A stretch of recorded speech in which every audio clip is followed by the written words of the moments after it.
everyone, and welcome to another fantastic episode of Tinfoil Tuesday. How's it going, everyone? As you can see, the tinfoil outfit won today's costume poll. So there you go. How's everyone doing? Hope you're doing good. Hope you're ready for the fart magic. Should be good. Let's see what's going on in chat. We have a hydrate command. I can do that, Mr. Duck Sauce. Make sure you get your bingo cards ready. We are going to play. Phoenix Leftist, thanks for a 230 stream streak, says, wow, love this community. Thank you for having a welcoming, safe stream community. Thank you for being a part of it. In case anyone's worried, like I said, no politics today. It's tinfoil, but we're not doing politics-related stuff quite yet. We're still in sort of the safe period splash zone after the election where we're not dealing with that shit yet. So it'll just be weird tinfoil. If any political stuff comes up, I'll move on. I don't intend to pull anything political today. We should be good. So.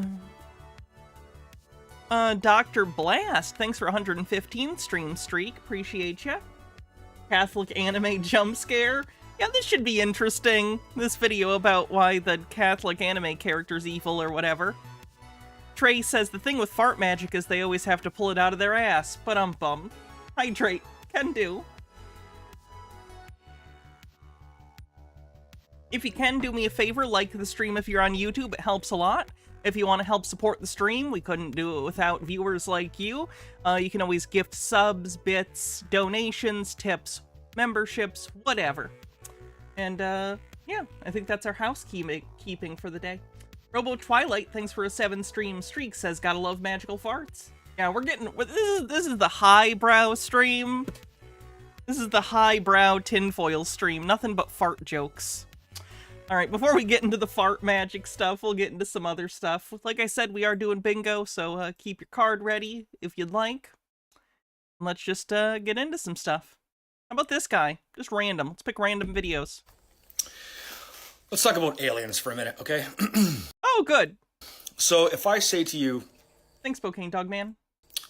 If you want to have an interaction with an ET or something that we would not consider to be human or from this place, even though a lot of them are from here, people look at me like,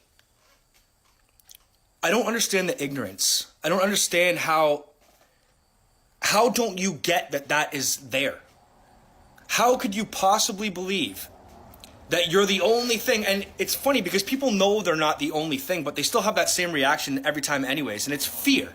It's fear. It's because they don't want... he believes he speaks with aliens. He just thinks aliens are around. I feel like they don't have control. Like there's... I have the sports conspiracy guy on the list today. He probably went nuts after the last Chiefs game. I didn't. Just because, like, I don't want to inundate people with that. Something out there that... Just because it's a lot of just sports stuff that he doesn't like. Take them away or something. That's not how it is. It blows me away how close-minded everybody is, okay? And I'll explain this to you. So 3D consciousness... where we are right, or where most people are right now, everyone walking around staring at their feet, that's 3D consciousness, okay? This 3D, 5D consciousness thing, I've boiled down to basically the kind of people who did really bad in school and are functionally illiterate, want to feel smart. This is just the woo-woo conspiracy version of people being like, I went to the school of hard knocks, or I'm street smart, which is better than book smart. Like, it's people who, in their life, have not been applauded or rewarded for being intelligent, because maybe they weren't typically the most book-smart, intelligent people around themselves, but now they crave feeling more intelligent, more in touch, more wise than other people. So this is a conspiracy that allows them to feel really smart and enlightened, right? They're not a conspiracy theorist. They're not stupid. No, they've simply reached 5D consciousness. And if you're not like them, you're stuck in the 3D. Cope. Toreador says, consciousness, most people, not likely, buddy. Those beings, those entities do not exist in 3D. They do in the movies, but they won't enter your reality because you're in a 3D reality, okay? And this flat with a dome over top is the worst case scenario. That is the absolute fucking bottom. That is prison. You're a fucking slave, okay? Flat Earth on the bingo card. You are a fucking slave on Earth. You live under a dome on a flat planet, and the only place you can go is back and forth to work. That's it. Yes, and dimensions beyond our own for the 4D, 5D stuff. There's no up for you, okay? You're fucking stuck here because you're too stupid to realize that's what they did to you on purpose. To keep you stupid. To keep you from looking out into the fucking universe. Say the universe is the ocean, okay? You're one scoop of water out of that. There's a whole ocean there of water, okay? You're one cup of it. That's what you have in here. It doesn't have to be that way. He with Goblins, thanks for 45 months as a 5th sub baby. Where's my child support, Hannah? In Bottomland, there is no child support, and that's where I live. This sub baby's name is going to be Delusions of Grandeur. Toreador says, this man's just describing late-stage capitalism and doesn't understand their problem is capitalism on the bingo card. He's restless and unhappy at the basic, like, empty reality of consumer society, and instead of understanding why that exists, he has to create a conspiracy theory in which we're in a prison planet instead of just stuck with bad incentive sets. Realize that you're being imprisoned, and then you get rid of that. You escape that reality, and then you move into 5D, and that's where those beings can enter, okay? Because then you're in 5D consciousness. Now you're in a 5D reality. Then you can interact with these beings, okay? And I'm not saying this because I'm not sure. I'm not saying because I'm guessing. I fucking know. Okay, I'm telling you, this is how you do it. Escape. Oh, does he think he's communicating with aliens? I don't know. We're getting closer. Generty, thanks for a 75 stream streak. That mentality. It doesn't matter if it's fucking flat around, okay? What matters is 3D. What you accept here in your mind, okay? Your consciousness. So to move to 5D, where all of those things exist, you have to accept it, and you have to get rid of fear also. Stop being so ignorant, okay? You know these things exist. Accept them, and they will come to you, okay? Weird presuppositionalism at the end. Gothgeek Gaming says, am I an 8-ounce cup of water, 16-ounce, 32, or 64? What? What's up, people? I'm going to talk to you about this, okay? How to transmute energy. If you have negative energy coming towards you, how you take that and turn it into something else. I heard this story, and it's the best way I can possibly describe it. So there's this astronaut, okay? And he's... Oh, he was talking about us being cups of water. I get what you're trying to say. Okay, you're 64. Ashley One Up says, I think this guy's enjoyed a little too much seaweed in his ocean, if you know what I mean. On this spaceship, and he's all by himself. There's no one with him. And he has to travel for like a year to get to his destination. And this pipe breaks. And there's this dripping sound. And there's nothing he can do about it. He can't fix this dripping sound, and it's driving him nuts. So he's going months listening to this dripping sound. He's going crazy. So what you do is you fall in love with the thing that you're trying to transmute. What? So instead of letting it drive him crazy, he turned it into his companion.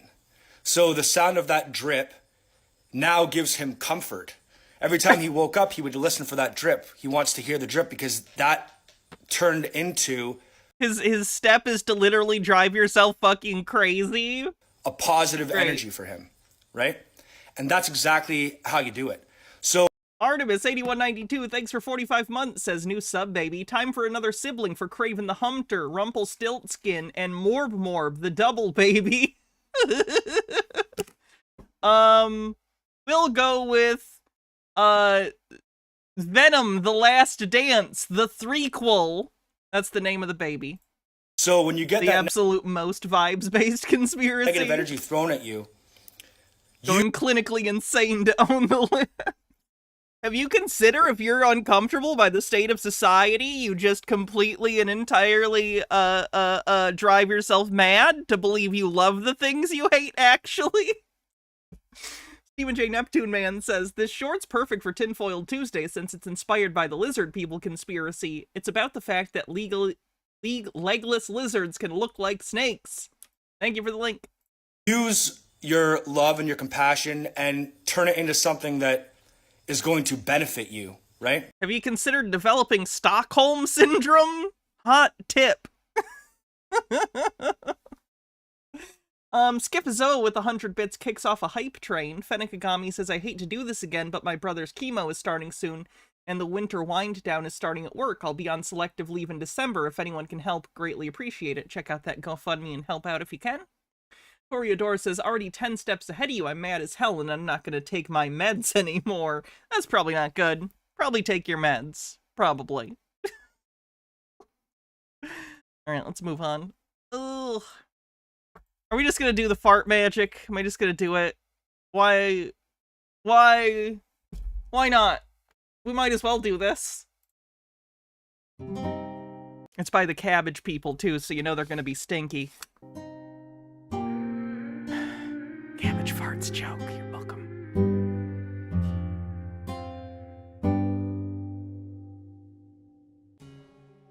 What's up, guys?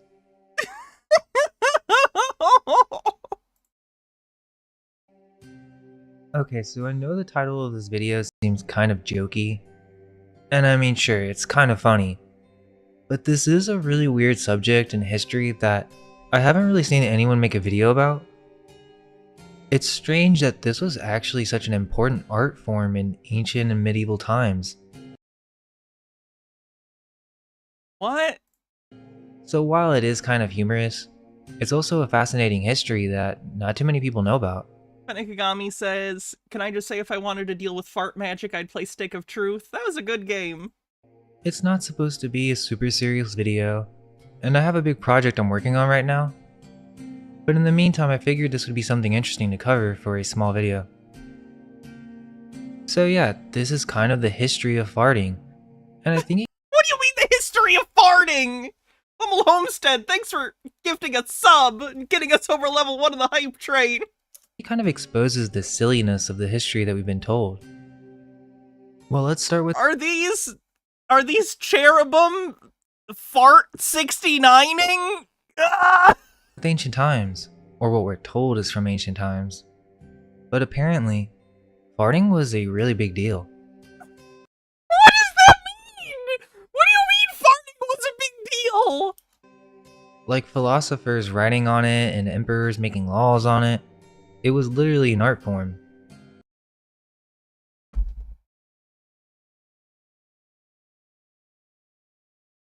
I'm so tired. I'm so tired. 20% to level 2 on the hype train. Please gift subs and make me have a will to live. St. Augustine, one of the most important Christian philosophers, commented in his 5th century work, The City of God, discussing, quote, people who could produce at will, without any stench, such rhythmical sounds from their fundament that they appear to be making music even from that quarter. End quote. We're talking about people using their butts as musical instruments. Ashley1up says, farting invented in 1192 by John Farting. And Skipazoa, thanks for 210 stream streak. Quote. He claimed to have seen Yeah, that's head in hands, at least spiritually. someone in such control of his backside that he could break wind at will and follow the tone of verses spoken to him. I'm telling you, this gets People had a lot of time back in the day to develop skills we just don't have time for these days in the hustle and bustle of the modern world.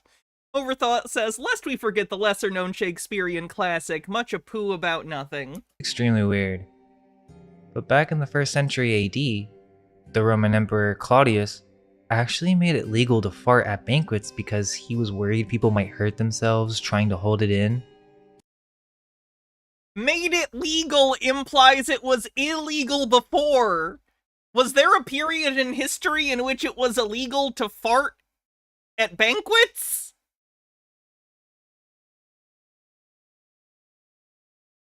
Okay. Toreador says, a tale of two shitties. Like, imagine being in ancient Rome around 41 AD, and your emperor is just like, you know what guys, let it rip. It's much healthier that way. So in ancient times, farting wasn't just something people awkwardly pretended didn't happen. It was a big deal. Like, I don't know if it was a big deal, but it's a bodily function. Why is he acting because people have records of farts, an obvious bodily function every human being has? Why in the world is he treating this like it's weird? I don't understand. Talking about farts literally changing the course of history. Seriously. Back in 569 BC, a single fart helped overthrow a kingdom. The Greek historian Herodotus wrote about how King Apries of Egypt sent his general Amasis to deal with some rebels. Instead, the rebels were like, hey, you should be king instead, and crowned Amasis. When the king sent his advisor Ptolemy to sort things out, Amasis just farted and told him to carry that back to Apries. King Apries didn't. That's pretty funny. Toreador with a link to Roland the Farter's Wikipedia page. Take this Minute left on the hype train. If you let this hype train die during the fart video, I'll never forgive you, chat. Disrespect well. He had his messenger's nose and ears cut off, which turned out to be a pretty bad move. Hey, don't get mad at the messenger. Also, did the messenger have to fart? Did the messenger have to show up and be like, I'm relaying this? Fart? Toreador with 100 bits says furt. Egyptian people were so outraged by this that they eventually turned against Apries, tore him apart in a mob, and Amasis ended up ruling Egypt for the next 44 years. All because of a fart. I mean, I don't think it's really because That's of a fart. not something they teach you in The fart was relatively incidental to the story. Stone Corbell, thanks for gifting a sub. history class. But wait, it gets even wilder. In 44 AD, a single fart in Jerusalem led to one of the deadliest incidents in ancient history. According to Josephus, who wrote about it in the Jewish War, Josephus describes an anti-Semitic Roman soldier who dropped his pants before a crowd of Jews celebrating Passover. The guy, quote, pulled back his garment and, cowering down after an indecent manner, turned his breech to the Jews and spake such words as you might expect upon such a posture. Mosloth says, no one tell this guy how diabetes got its name. I don't even want to know. And Goth Geek Gaming says, bits for the bits gods. Thank you. Thanks for the hype train, everyone. End quote. Which led to people starting to throw stones at the soldiers. The situation escalated so quickly that when the Roman army showed up, about 10,000 people died in the chaos, mostly from being trampled while trying to escape. So literally, a fart led to the death of 10,000 people in the first century. I mean, it's more about the disrespect that the fart represented. Kind of feel like he's like glossing past. He's taking the most literal interpretation of this is that the fart did it, and not the fact that the fart was representative of a disrespect for their religious beliefs that was exacerbated by the, you know, governance they were being held under by the Romans that they weren't big fans of. Feels like he's taking this very literally, like they were just very upset about the fart, instead of what the fart represented. Chat, for this exercise, I'm going to ask you to break off into groups, and together, tell me what the fart might represent. Toreador says, I mean, let's not forget about the most famous fart. It is done, a high-pitched fart crescendoing off into a loose, wet fart. Oh, God. I regret doing this video now. Apparently, the oldest joke ever recorded is a fart joke from ancient Samaria around Orion says, Josephus did not say he farted, he just mooned the crowd. 1900 BC. It goes, something which has never occurred since time immemorial. A young woman did not fart in her husband's lap. The philosopher Pythagoras believed the soul, pneuma, was breath. And because a fart was a sort of breath, as he was struggling with the mechanics of trigonometry, he was also concerned that if a person pushed hard enough, they might fart out his or her soul. And get this. That's actually what happened to me. Some ancient cultures even had fart gods. The Innu people of Canada worshipped Mashishkapeu, literally the fart man. The fart man! You've heard of the Hat Man coming this summer. The Fart Man. Phyllis Filler says the shart heard round the world. Ingenuity says discussing the meaning of farts. This is officially the weirdest English lesson I've ever seen. Who they considered one of their most powerful spirits. every fart was believed to be a message from this god. Oh god, Italian Shakespeare says cleanse, and then it's a link to Houston Wade, which I'm concerned about. I want to be clear, the guy you linked, Houston Wade, is also a crackpot conspiracy theorist. So while he posts anti-Trump and anti-Nick Fuentes stuff, be wary of trusting things coming from Houston Wade. He is a meme stock guy for Bed Bath & Beyond, and also a serial liar? So just warning anyone, you see him, don't trust his account. Also, get off X. I've officially left Twitter. I'm now on Blue Sky. And they actually had special interpreters to explain what each fart meant. Then there's this Yeah, Houston Wade lost a defamation lawsuit for over $500,000. He owes like a bunch of money. He's not a great guy. story of Crepitus, the Roman. He's been spreading election conspiracy theories, like saying that Republicans stole the election, which they did not. Like, I understand we're upset about it, but there was no conspiracy. Don't start that shit. I'm not doing this. Toreador says the Hat Man is from taking too much Benadryl. The Fart Man is from taking too much Docalax. Gothgeek Gaming says the voice of Cloud Guy, however you want to say this. Fart! Go away, fart! Roman god of farting. Now, mainstream historians will tell you that this was just made up by Christian writers to mock pagan religions. Oh, so that's the truth then, and you're just gonna decide that that's not the truth because it better fits your particular worldview. I love that that's just the norm now! Oh, new information from reputable sources? Oh, that doesn't match what I already believe. Never mind. But it's interesting. The story goes that Romans would actually make libations and offerings to this god. According to Artemis says, I left Twitter for Blue Sky and then just completely fell off it. Not on much social media anymore. That's fine. accounts, the Athenians saw farts as good omens, while Roman priests would curse them. The Emperor Claudius supposedly even had Crepitus at his dinner table. Whether or not Crepitus was real, it's fascinating that this god of farts was important enough to be written about by major historical figures like Voltaire and Flaubert. Again, not real. So... And we know that the Romans had gods for everything else. They had gods of toilets, doorways, even gardens. Hey, Nemesaur. So a god of farting doesn't seem that far-fetched. There is a scene from Aristophanes' The Clouds in which Athenians compare thunder to the sound of celestial flatulence. So perhaps there is a truth to this. What? The ancient Greeks actually took farts pretty seriously as divine messages. There's this old Homeric hymn about the god Hermes where he farts while Apollo is holding him, and it's described as a hard-worked belly serf, a rude messenger. Basically a divine omen. And this wasn't just a joke, it was divination, which was a huge deal in ancient Greece. Triple Punk with 300 bits says, made it in time for farts. Hope you're well, Hannah. I'm doing okay, all things considered. And apparently, farts. Hello, honey. Thanks for a 10-month streak. Says, hope we're all having low anxiety Tuesday. Just woke up from being asleep at my desk. Oh, good. Were one way the gods could send messages. This is literal fart magic. There were those who practiced the reading of flames, a method known as pyromancy, while others listened to and channeled demons contained within their bellies. So this is just like people in the past that had fart fetishes and somehow turned their life into the practice of getting to listen to other people's farts, right? This feels very specific. This feels very strange. This was a form of ancient divination. It seems this is why Egyptian priests wouldn't eat beans.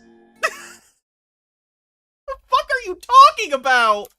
According to Herodotus, they were trying to avoid any unexpected divine messages, if you get what I mean.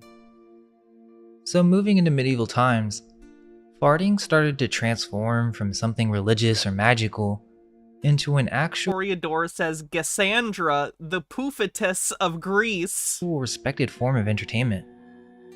And when I say respected, I mean you could literally get rich and famous from it. But before we get to the professional farters, we need to talk about this weird farting monster. A goat. That's a depiction of a goat. You can see it better in the full thing. It's cut off a little for you, but that's clearly a goat. Okay. Toreador says Cassandra's curse was that nobody ever believed she wasn't the one that farted. I hate. There is this creature called the Bonacon that shows up in manuscripts from the 1300s. But supposedly it was actually first written about by Pliny the Elder way back in ancient Rome. They described it as this bizarre bull-like creature with a horse's mane and these totally— Is it farting or shitting? Because this image looks like it's having explosive diarrhea. Bad job, medieval person, artisan who drew this. You really dropped the ball on that fart. useless horns that curved inward. Same one! Again, this looks like diarrhea too. When did we discover how to make farts look like farts in art versus shits? This is up there with learning about chiaroscuro for me. When did we learn to draw farts correctly? And why was it the Renaissance? But what made it unique was its signature defense mechanism. Apparently, this thing could Chiaroscuro, 3-point perspective, stink lines. The greatest innovations of art in the Renaissance period. blast its pursuers with burning poop and farts that could scorch everything within 3 acres. We're talking about being able to shoot this stuff over 100 Roman feet, which is like 31 meters. Medieval monks were so fascinated by this farting beast that they kept including it in their bestiaries. They have all these depictions of hunters getting blasted by the Bonacan's fiery defense system. What I find strange is there's all this information on the importance of farts from ancient times and even an ancient farting beast, and then we don't hear anything about it for 1,000 years. Nothing at all on farting until around the 1200s. Sorry, what? You're upset that there's a 1,000-year gap in history for any important fart stuff? That's the conspiracy. Where's the missing 1,000 years of fart history?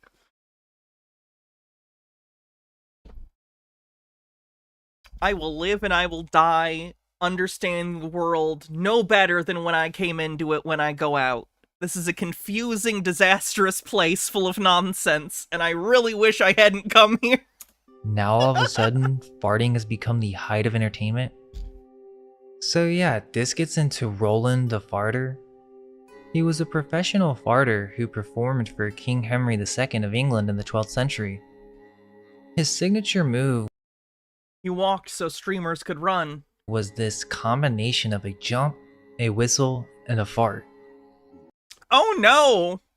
I'm the modern equivalent of a medieval jester, except instead of working for like a king, I work for a bunch of other people on the internet that has so much less dignity, and I don't even get a jingly hat.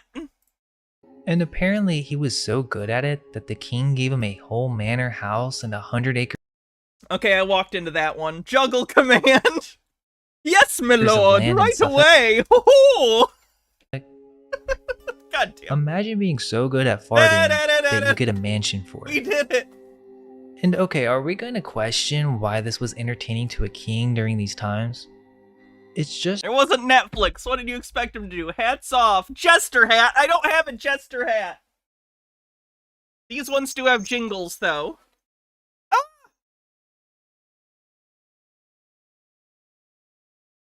All of this fell apart immediately. I'm sorry.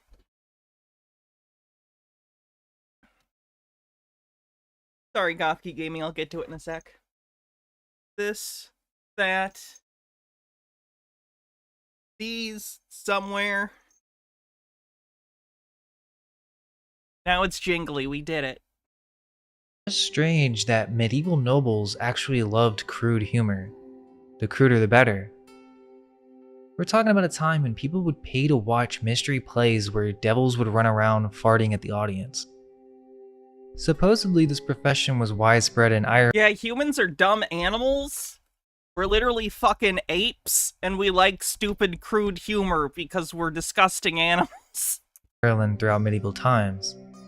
For example, a tradition of 8th century Irish records lists Brog. Ashley went up with a link that says, "Come hither, fool!" The fool jingled miserably across the floor. Oh, that's right. Dore, or farters, as those who held retainers in courts.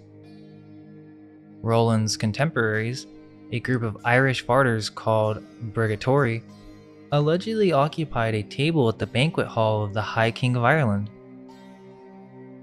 But farting wasn't just for laughs and meeting. Oh yeah, sorry, I missed some bits, I think. Broha, thanks for 38 months, and then Gothgeek Gaming says, "Can you or anyone here imagine poo traveling 100 feet? Like, what the fuck?" Times. It was actually a powerful form Boar is a very greasy, gamey meat. It provides its own lubrication on the way out. of political protest. Geoffrey Chaucer, one of the most important writers of the time in the 14th century, wrote this scene where an angel shows a friar around hell, and when the friar is feeling smug about not seeing any other friars there, Satan literally opens his ass and 20,000 friars come swarming out like bees from a hive. In his Summoner's Tale, there's this old man who gets revenge on a greedy friar by saying, "Hey, I've got something to show you." And when the friar reaches behind the old man expecting to find some money, he gets a fart so powerful that Chaucer says no horse could have matched it. When the friar goes to complain, someone suggests he should share this gift fairly by having 12 friars kneel around a cartwheel with their noses at the spokes while he farts in the middle. What? That's kind of detailed. Even Shakespeare couldn't resist a good fart joke. In Two Gentlemen of Verona, there's this scene where a guy gives his crush a dog named Crab as a gift. You with Goblin says, "Jesters had the privilege of making fun of the king and breaking bad news without punishment. For example, in 1340, the court jester had to explain to the king of France that he had lost a major naval battle. 'My liege, the English sailors are cowards. They're too afraid to leap into the water like our brave men.'" The issue is Crab has some serious digestive issues. The dog ends up farting under the Duke's dinner table so bad that everyone wanted the dog whipped. But the servant actually takes the blame for the fart to protect the dog. In Shakespeare's Henry IV, Part 1, there's a scene where a character named Owen Glendower tries to make himself sound important by claiming that when he was born, the earth shook and the heavens were on fire. Another character, Harry Hotspur, responds by telling him that these weren't actually signs of his greatness. The earth was just sick and farting that day. Shakespeare writes this in poetic language about unruly wind trapped in the earth's womb, basically turning a fart joke into elegant poetry. The medieval criticism of religious corruption through farting actually helped spark major religious change. After Martin Luther was excommunicated from the Catholic Church in 1521, I think he was probably fine with that. fought back in a pretty unique way. He commissioned a series of protest artworks called The True Depiction of the Papacy, and he had this artist create some interesting woodcuts.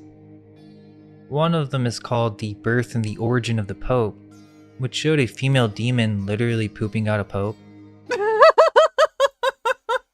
I've drawn you as the soy jack pope being birthed by a demon, so I win. Boom. Protestant Revolution, bitch. Then in 1545, Oh, we're such a stupid species. I hate us. I hate us so much. there's this other one called The Papal Belvedere, showing German peasants farting at Pope Paul III in his official documents. During the years 1641 to 1660, when Puritans were basically trying to kill all fun in England by closing theaters and banning public dancing, people found creative ways to rebel. John Playford started this secret singing club in 1649 that was actually raising money for out-of-work musicians. One of their most popular songs was called My Lady and Her Maid, which was all about farting. So yeah, while the Puritans were trying to make everything seriously and godly, these educated musicians were literally having secret meetings to sing about farts. According to John Aubrey's writings, Edward de Vere, the 17th Earl of Oxford, once accidentally let out a huge fart while bowing to Queen Elizabeth I. He was so embarrassed that he left the country for 7 years. When he finally came back, Queen Elizabeth supposedly welcomed him by saying, "My lord, I had forgot the fart." In the early 1700s, Thomas Durfee and Jonathan Swift specifically used farting in their writing to mock women. Durfee even wrote this infamous 37-verse poem called The Fart about trying to find out who farted in front of the Queen. Later, Swift wrote a whole pamphlet called The Benefit of Farting Explained, under the fake name Don Ferdinando Puff endorsed.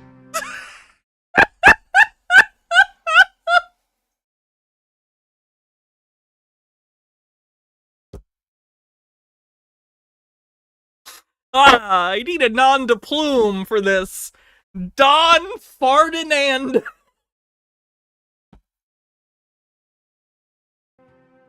Unlike earlier fart humor that was meant to be funny or rebellious, these writers were saying that women's opinions were as worthless as hot air. But what I find to be wild is some of the most beautiful and expensive books from Toreador says new screen name and located Don Ferdinando. It's pretty good. medieval times. I mean, we're talking about religious manuscripts that took incredible skill and money to make, are absolutely filled with fart jokes in the margins. These weren't just random doodles either. Making these books were serious business. They are random doodles. They're serious, but also, yeah, they do random little doodles in the margins. That's like a known thing.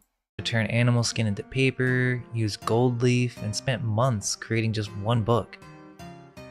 But around the edges of these holy texts, there are naked bishops farting, people playing trumpets from both ends, and apes blowing wind instruments into each other's butts. There's actually a whole musical connection with farting here. The Latin word bombus meant fart, which is why they called certain wind instruments bombards. And flatus, which gave us the word flatulence, was used in music to describe breathing into instruments. When you think about it, the whole concept of wind instruments might have started with people trying to imitate or replicate different kinds of, well, natural wind sounds.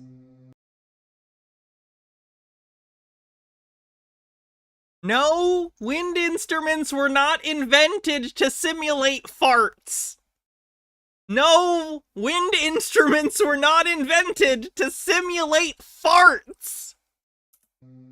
The connection between the mouth pipe and the other end was so strong that medieval writers like Dante literally described demons making trumpets of their butts. Even the great artist Hieronymus Bosch got in on this in his famous painting, The Garden of Earthly Delights. In the Hell panel, he shows sinners being tortured with bum notes. You request I say that like Squidward? I can't talk like Squidward. For a guy whose butt is being used as a musical score by a frogman hybrid. So okay, we're told that these medieval monks were copying religious texts. But what's with all the fart jokes? People think farts are funny. People think farts are funny broadly. It's like if you want the most debased bottom level lizard brain humor, fart jokes. Like they're not good, they're eye rolling, but at a base level, pretty much everyone finds farts funny. Like they're not like hilarious, but on some lizard brain base level of your goddamn goo in your head, you think farts are funny. That's it. They actually taught these dirty Latin words in school. There are these old textbooks where kids had to learn words like torde in thy teethe, turd in your teeth, right alongside their regular lessons. Gothgeek Gaming says, Hannah, are you telling me mayonnaise is not an instrument? No, Gothgeek Gaming, mayonnaise is not an instrument. So next time someone tells you people in medieval times were all serious and religious, What's the conspiracy here? Farts? Question mark? I don't even know. Remember, they were literally teaching kids fart words in Latin class. Interestingly, Japan actually has an incredible history of fart artistry going back to the Kamakura era between the 12th Could have just called it fartistry, that's fine. and 14th centuries. Save time. The most famous of these early performers was Fukutomi no Oribe, known as the King of Farts, who made his fortune performing fart dances for aristocrats. There's a story about him and his neighbor Toda, who got jealous of Oribe's success and tried to learn the art of professional farting.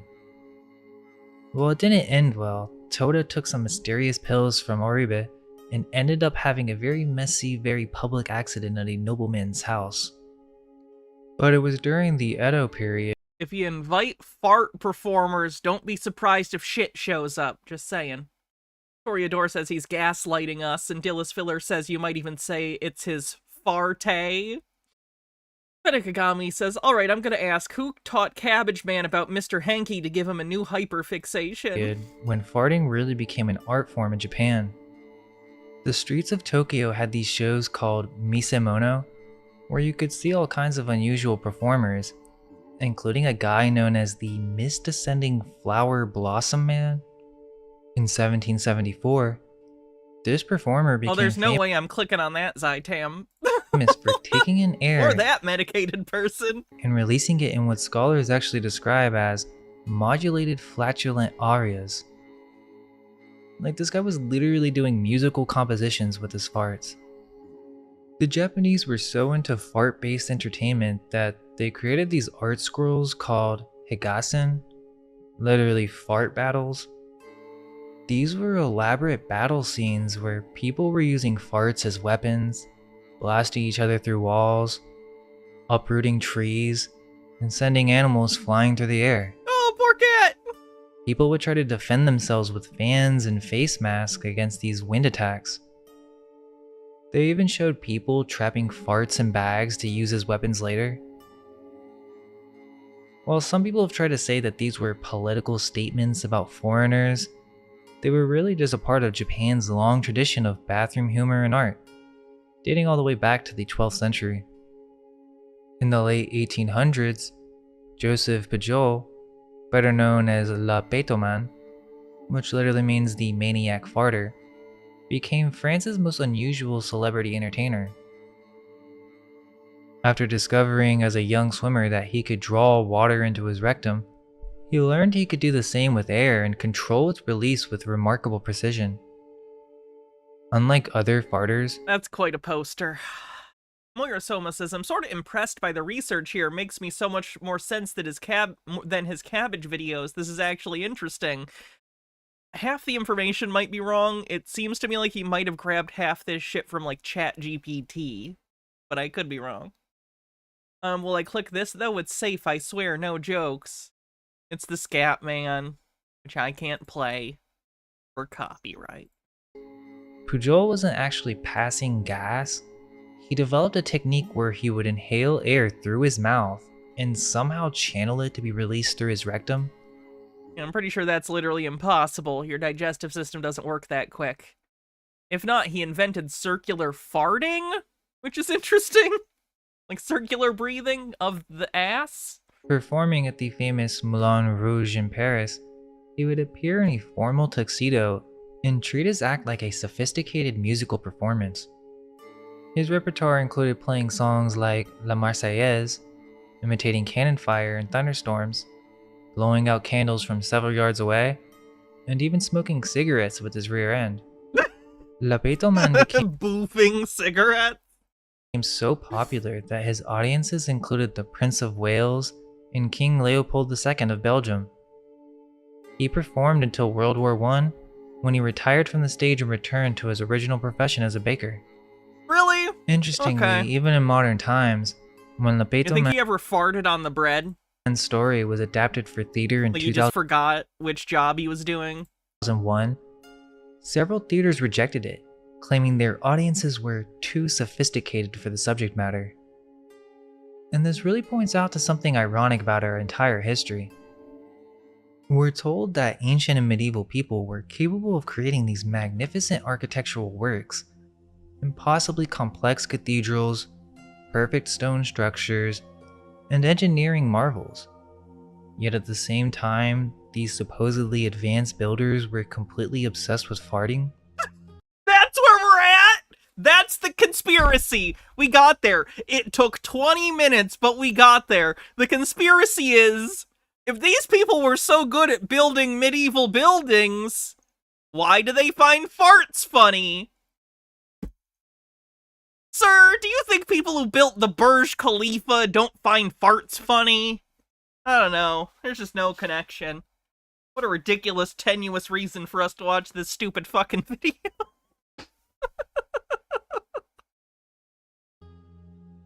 If you've seen the video on waste management and poop fuel, you might see where I'm going with this. But think about it. How do we reconcile a society that was supposedly sophisticated enough to build these incredible structures, yet they were throwing waste into the streets and building massive entertainment culture around farting? Might I introduce you to the concept of the duality of man? Congrats, you can now access virtually all media.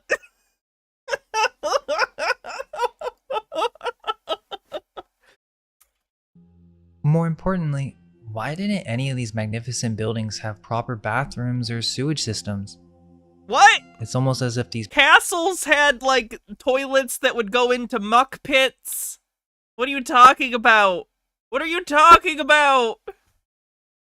people who built these structures didn't need them. What makes more sense. Wait, does he think that there are people who don't fart and they're rulers? Oh god. Overthought says, fun fact, the all-seeing eye on the dollar is not God, but actually man's chocolate starfish. Ingenuity says, fun, tangentially related fact, they did so bad at job plumbing the Burj Khalifa that waste trucks have to empty the building every day. Oh, what a nightmare. Is that these medieval fart enthusiasts weren't the builders, they were the inheritors of these cities after the reset. When their diet and energy source changed, they suddenly had to deal with bodily functions that their predecessors didn't have. Oh my god, they think people didn't shit! What? Okay. It's wrong, no. Incorrect. They were literally discovering farting for the first time.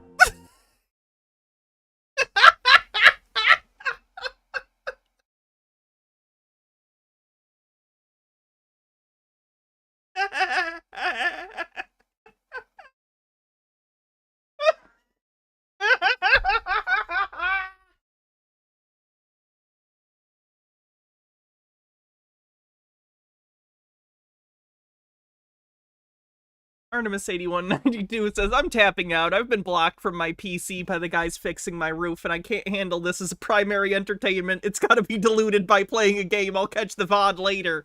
Understandable.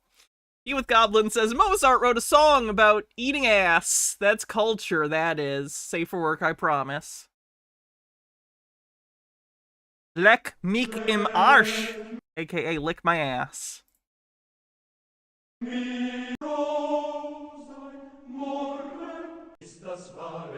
I can't play this, it's copyrighted. That particular performance. Sad. Which It's in Latin anyway. I don't know Latin for ass. explains why Yeah, they that can count for Hannah Dies of Laughter. That's close enough. found it so fascinating and entertaining.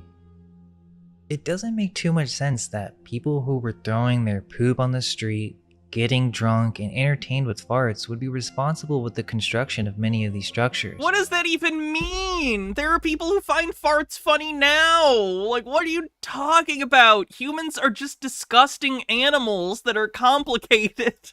And more likely points to the fraudulent nature of our history. It would seem that many of the ancient references of farting are really just from the medieval age after the reset. The civilizations before the reset likely didn't experience these bodily functions the same way. They were in harmony with nature, living off fruits and proper breathing techniques. Fruits make you shit and fart! Fruit! Beans! The magical fruit! The more you eat, the more you toot! I know they're not actually fruit, but you know what I mean! Fucking vegetable matter absolutely makes you fart. MH Darkbeast says relevant, less than 30 seconds. I'll be the judge of that.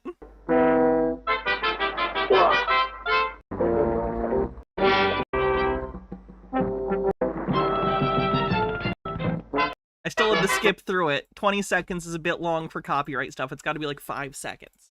What we're seeing in these supposed medieval times is actually the documentation of a society struggling to adapt to new bodily functions, most likely brought on by the consumption of meat and the fall from that higher state of being. That's my take anyways, but tell me your thoughts in the comments. These people are deranged. Thanks for watching, and all we can hope is that our minds may be unveiled. I need to explain to you that this video that came out 5 days ago has 42,000 views, and this man has 300,000 fucking subscribers.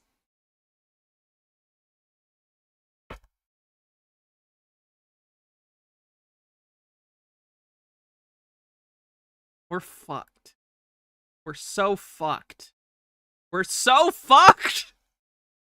Anyway, let's look at the bingo card. Ancient wisdom. Flat Earth. Furrier symbology is evidence.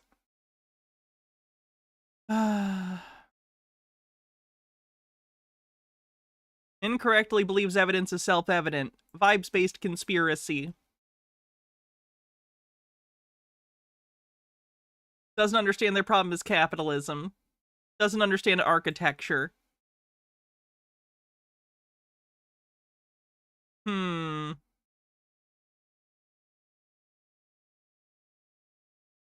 Hannah puts head in hands.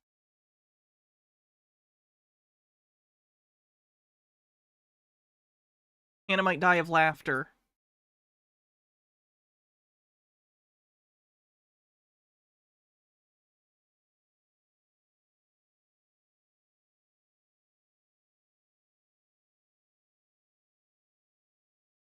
Are you ever afraid the delusional people are having more fun than us? They're definitely having more fun.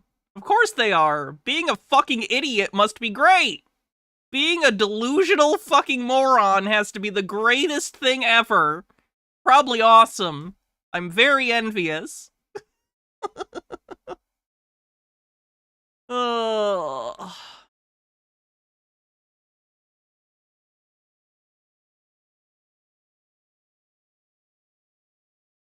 Tartaria. I think that's it.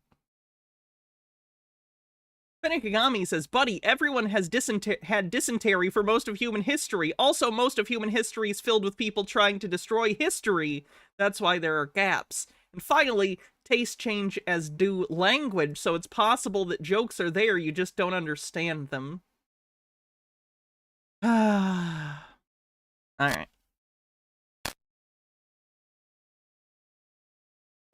Let's see what's next. Done with farts. This... Sorry, that was a really annoying noise.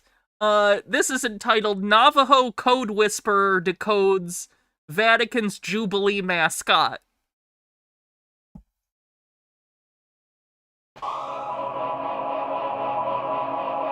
You were showing some stuff about, isn't the Catholic Church or the Vatican pushing this new emoji that is... Oh yeah, that Lucy? Lucy? Emoji. I like that he calls an anime character an emoji.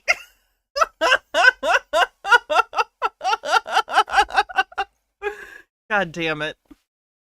Yeah, tell us. Yeah, that character kind of looks like the X-Men. You know, the Jubilee character. The Jubilee character, her special powers was creating plasma. Kind of like she's the Squatterman master. She can create plasma. And on the Vatican, she's holding a stang, and a stang is a witch's, like a witch's staff. I kind of assume it was a shepherding thing, like a shepherd's crook, basically, because Catholicism, Christianity, shepherding has a symbolic connection. Special thing about a stang is it has two prongs that stick out.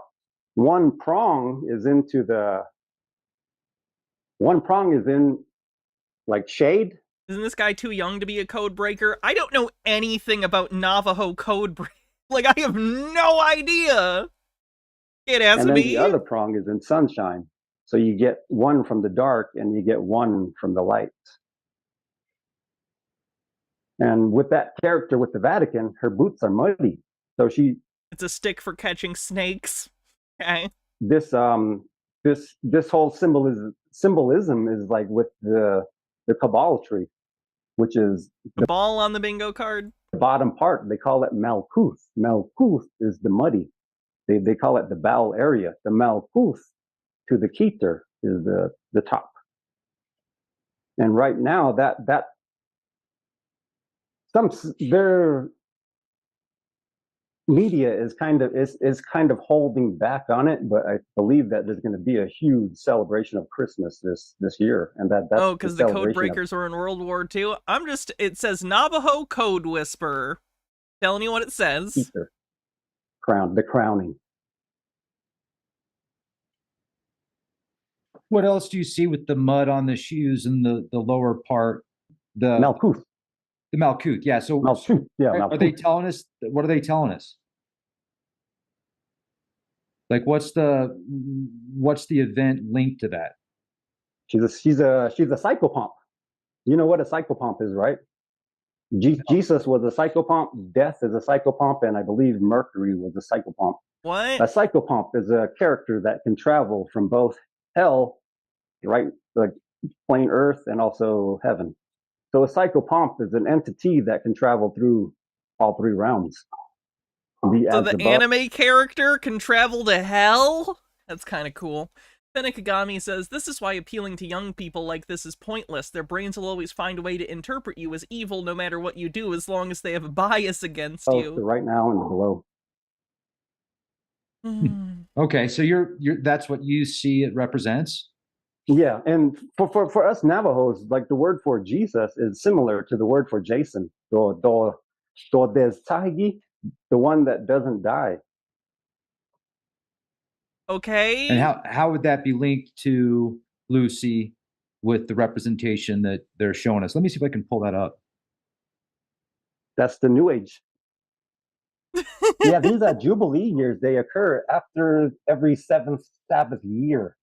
50 years is the economic, cultural, environmental, and communal reset, when the land and people rest, and all those who are in slavery are set free to return to their communities.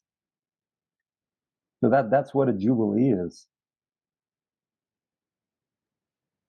Looking at the symbolism here, we've got green to the left, or green to the right, white to the left with the white central bead. It's so strange that they're trying to decode this. I guarantee with whatever press release the Vatican released with this stupid mascot thing everyone's memeing, they probably gave a guide that explains all the symbolism they intentionally put in here.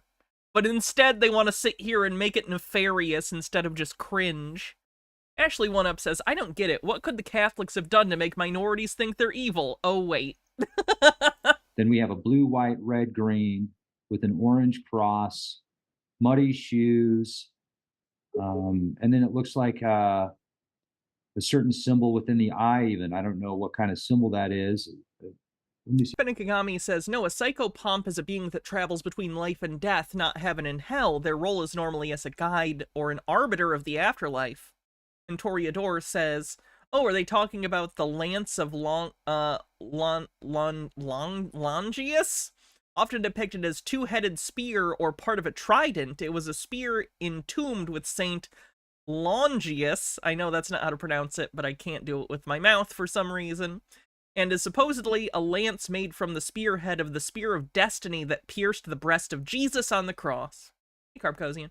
1, 2, 3, 4, 5, 6, 7, 8, 9. That could be. Yeah, for us Navajos, that word sega deneko sedananako is the uniters of the crystals, the yellow world. So maybe she's wearing the yellow because of the yellow world for us Navajos. I don't think that the Vatican put out an anime character to relate to Zoomers that has symbolism specific to the Navajo people, sir. Looks like there's a menorah in the eye. a 9. Thinly veiled anti-Semitism on the bingo card, I think?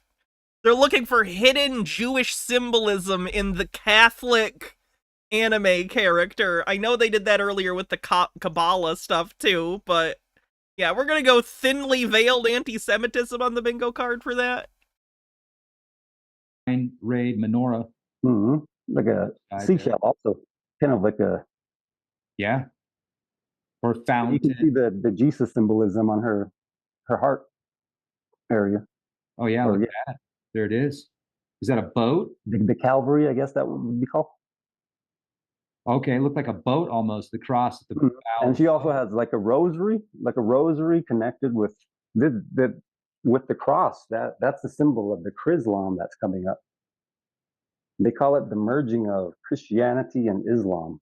Chrislam! The hottest celebrity couple, Chrislam. People talk about Nebuchadnezzar, his dream, how the iron mixes with the clay, and that's happening currently. Sir, there are thousands of individual sects of Christianity that can't get along. I promise they're not merging with each other, much less Islam. What the fuck?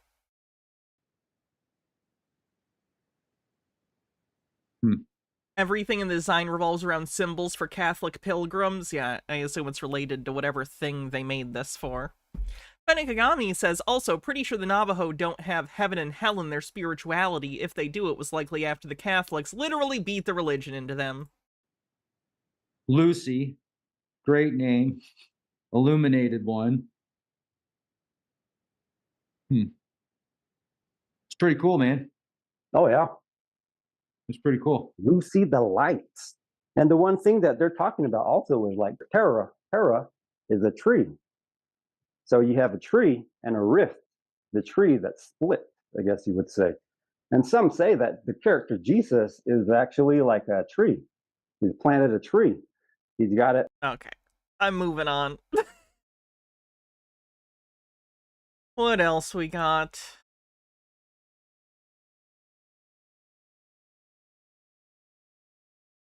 Lead paint conspiracy. We're not going to watch this whole thing because we've seen videos similar to this before.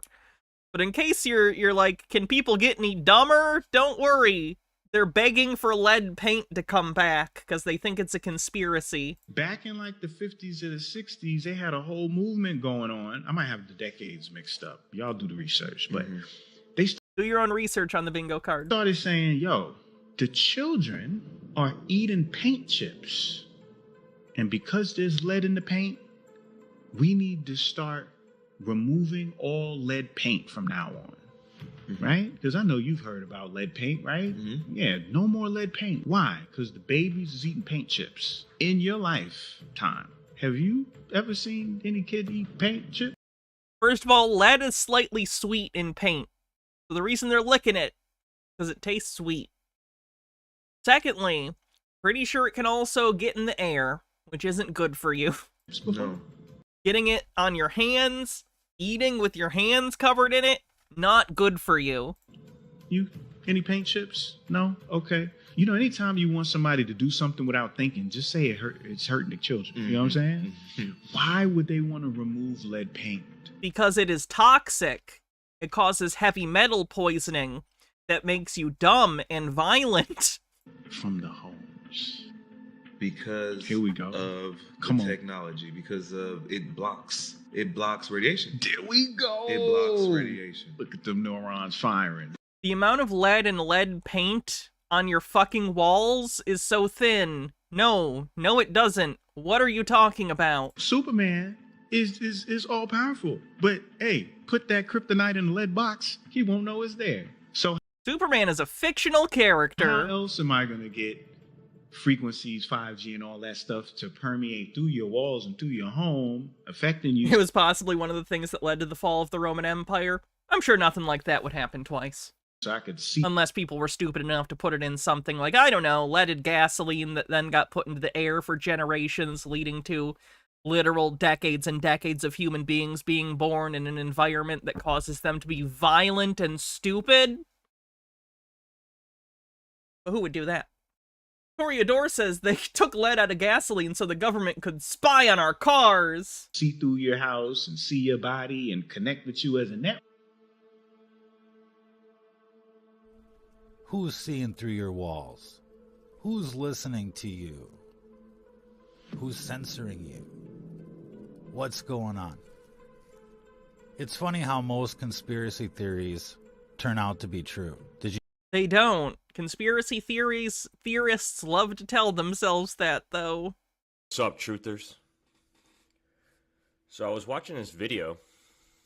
It's this YouTuber that basically talks about, well, actually, he watches other videos and basically comments on it and stuff, and it's a variety of videos, but basically it's about men and women, the culture, and America, right? And I recently watched a video of this black man that says that he's been traveling abroad in Europe and Africa, and he came home back to America to visit his family, and he said, Hydrate. Something is wrong with America. He has like a reverse culture shock. And he was basically It's just a culture shock. explaining how people in America have a fluoride stare. Oh no! Fluoride on the bingo card! God damn it! There's this glossy emptiness in people. And he'll go out in town and nobody's looking at each other, nobody's conversating, nobody's grouped up sitting next to each other. The malls are empty. Oh no! People aren't going to the malls like it's 1985! Surely this has to be the result of fluoride and not changing economic concerns! Bars are full with women, but no men are going there because it's too expensive. You know, the men have to pay a cover charge, which is insane. And he's just like, no one's like doing anything. He's asking his friends and family, like, yo, what's going on tonight? It's Friday night. What are we doing? Nobody wants to do anything. Have you considered that no one wants to spend time with your crackpot conspiracy theorist friend who say things like people have, quote, a fluoride stare? Have you considered that your friend is getting ghosted and not invited to things because they're fucking crazy? Everyone is just like, oh. I'm sorry, my sympathy for conspiracy theorists has evaporated over the past, like, week or so. I'm trying, it'll come back, but it's gonna be a while. Fedegagami says, I love that these people will be running the government. We're not gonna make it to the climate change cooking us. These idiots will poison us first. I love living in a universe that competes to see which way it'll kill us, but sure, God made the universe just for us. Oh man, you know, it's too expensive, or, oh, I gotta get ready for work. It's like, dude, work's in 2 days, and everyone's just lazy. So, I agree, because it was ever since COVID, right, where we started to hear these things about 5G altering people's mental status and your mood and 5G on the bingo card. Unstable Deadbeat with 16 months says, hey Hannah, been a fun 16 months. Not really, but that's not your fault. Your streams have been a bright spot. Oh, thank you. I try. Thanks for remaining a subscriber. then we had the Ashley One Up, thanks for 50 bits. vaccine. And if you remember my videos, I made a few about this vaccine called FunVax. And it was a guy that was able to turn off a specific gene in your brain. Okay, this is already bullshit. Moira Soma says, we're living in the most stupid of timelines. It has to be. If there are any stupider ones, God help them. That had to do with religious belief. They were saying the same thing about 4G, and they'll say it about 6G and 7G. And they were doing this in And literally after society ends because of their stupidity, if someone tries to set up a radio tower somewhere, they're gonna restart and go, radio towers are gonna take up our brains. 2005, 2006 in the Middle East to try to mitigate religious fanatics. You know, the Islamic people that will fucking strap a vest on and go kill themselves in the name of Allah, which is the name of God. They wanted to mitigate that. So if they could turn off a specific part of your brain, do you Yeah, this is just nonsense. Think they can also turn on a specific part of your brain or other part of your gene? Of course they can. Right? And they figured out how to do this with cymatics, frequencies, right? This is why we have HARP.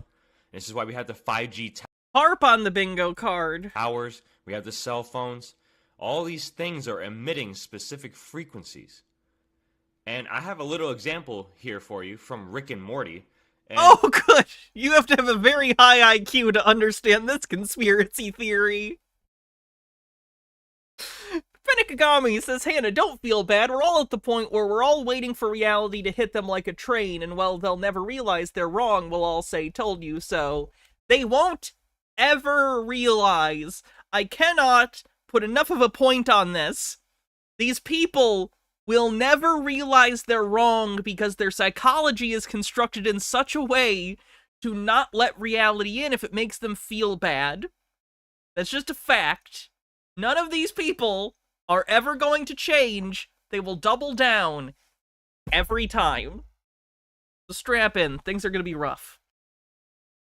Ashley One Up says, let's double check with your wife on where the genes are stored. The genes are stored in the balls. And this is pretty much how it's going, right? Take a listen. This moon tower, Morty, it's the perfect... I can't play it because obviously Rick and Morty. You little piece of shit. It's a scene where basically it makes them evil. I don't know, it's hard to explain. Basically all the toxic things in people get exacerbated via this fucking thing that Goop Rick makes. So you can see, right, in the show, they show a tower with a frequency blanketing the earth, and it makes people do things, right? It's the same thing with this. If you ever seen this show, I mean this movie, it's called The Kingsman, and it's with Samuel... Gothic Gaming says they won't realize you're wrong even as the lions are actively eating their faces. No, they won't. Jackson, and he basically gives everybody in the world a free phone. I'm telling you right now, like, if the economy crashes, which it may with stuff like if the tariffs go through or other economic designs by the Trump administration, I have already seen Republicans setting up to say, oh, Trump's inheriting the Bidenomics.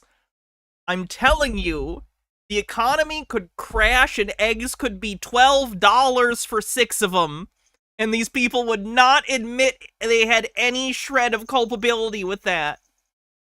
Is this on YouTube?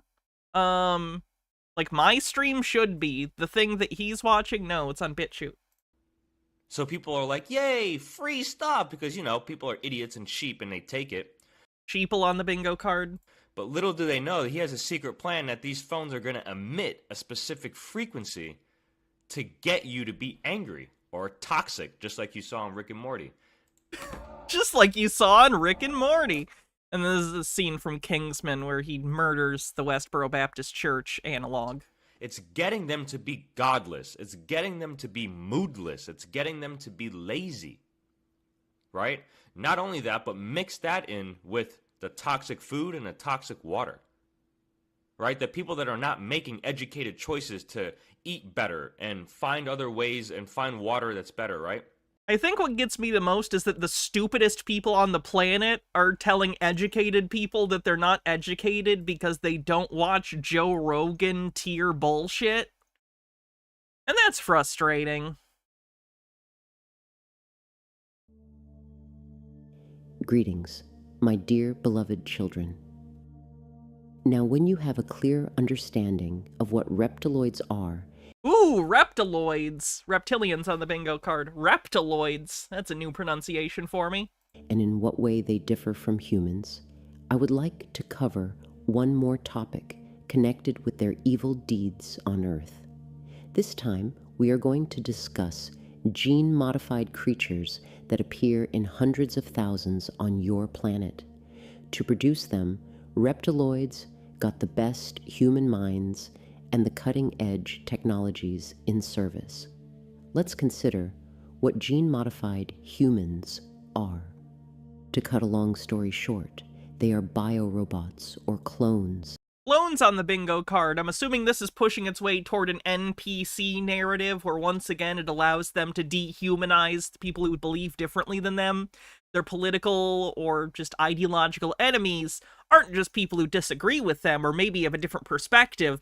They're reptiloid clone robots who you could shotgun them right in the face, and there's no moral issue with that. I don't think this is AI. I think it's stock footage. As they are often called. Sounds like something a synth would say. Some of my best friends are synths. Reptiloids, Nick Valentine, specifically, are the only ones capable of getting... Also popular media for the last guy. I would say that's predictive programming, not popular media is evil, because he thinks it's telling the future, basically, so I would say that's predictive programming on the bingo card. Such an appalling idea as that of cloning human beings, which is... Toreador says, some of my best friends are synths, I just don't know which ones.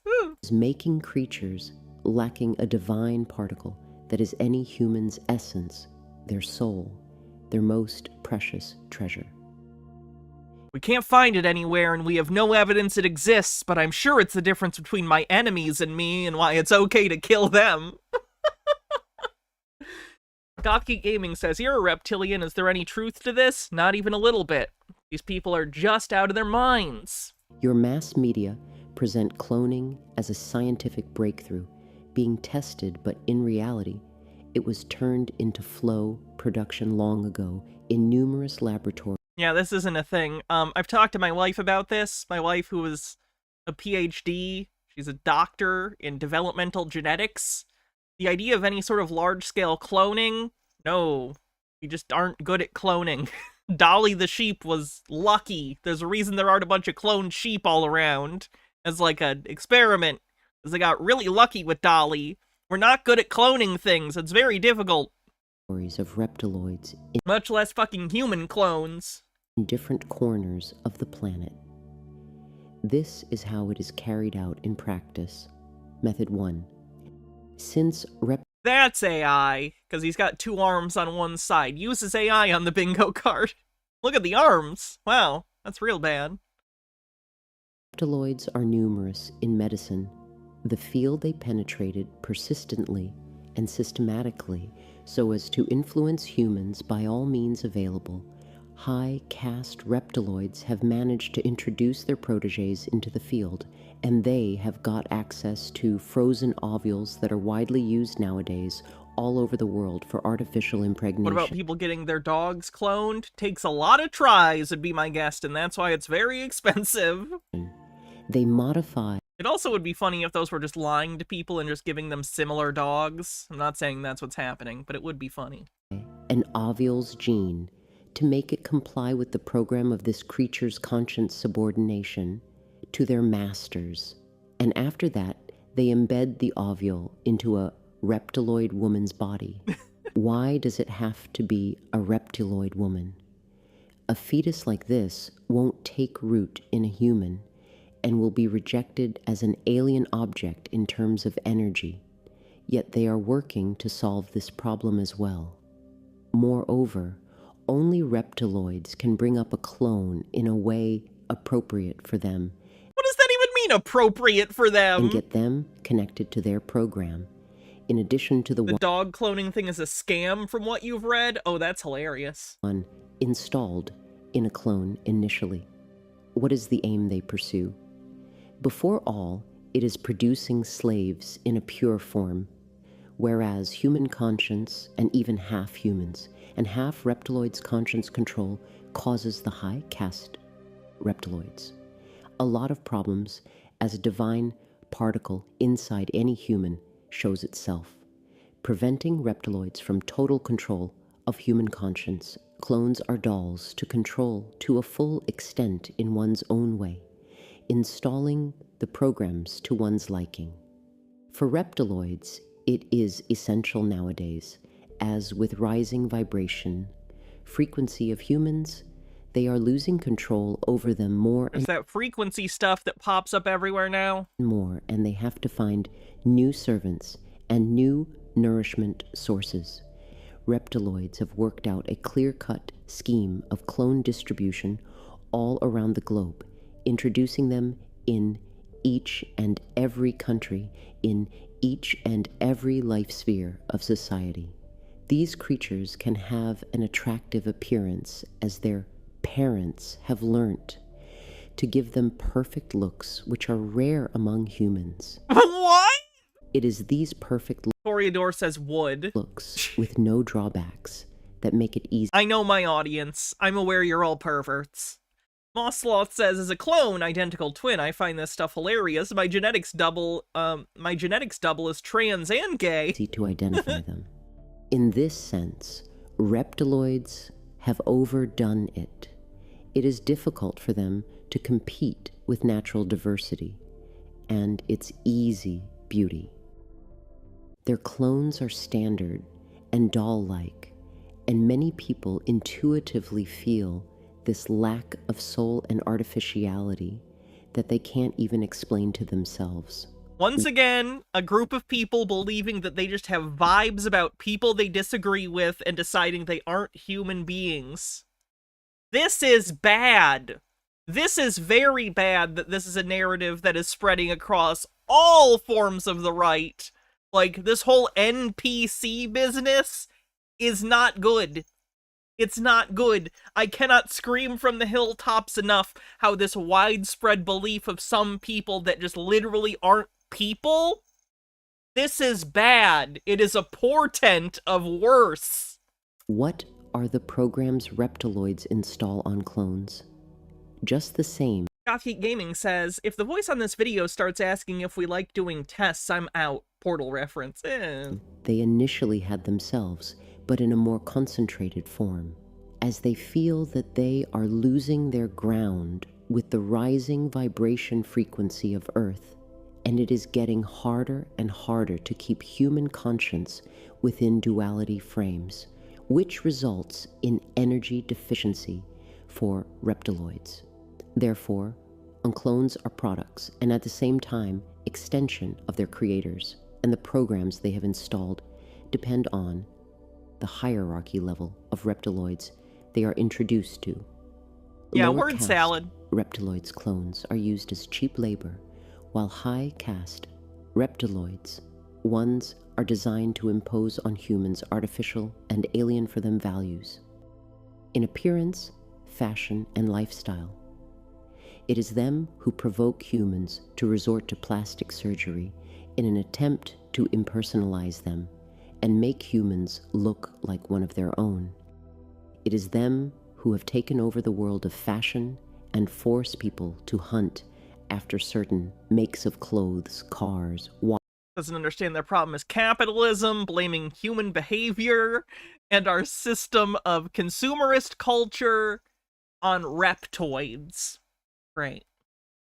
Altered Undying says, hey, Hannah, hope you're doing well, all things considered. I also agree that people need to realize someone disagreeing with them doesn't mean they're not human. Hot take. Watches, jewelry, etc. It is them who advertise prettied up lifestyle, making people meet certain standards in everything, and prove this way their validity and success.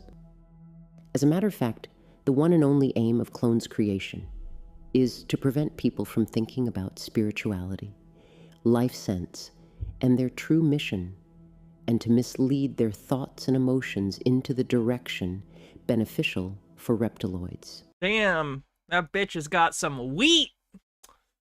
Well, believe sci-fi tech is real? Yes. Let's go on speaking about clones.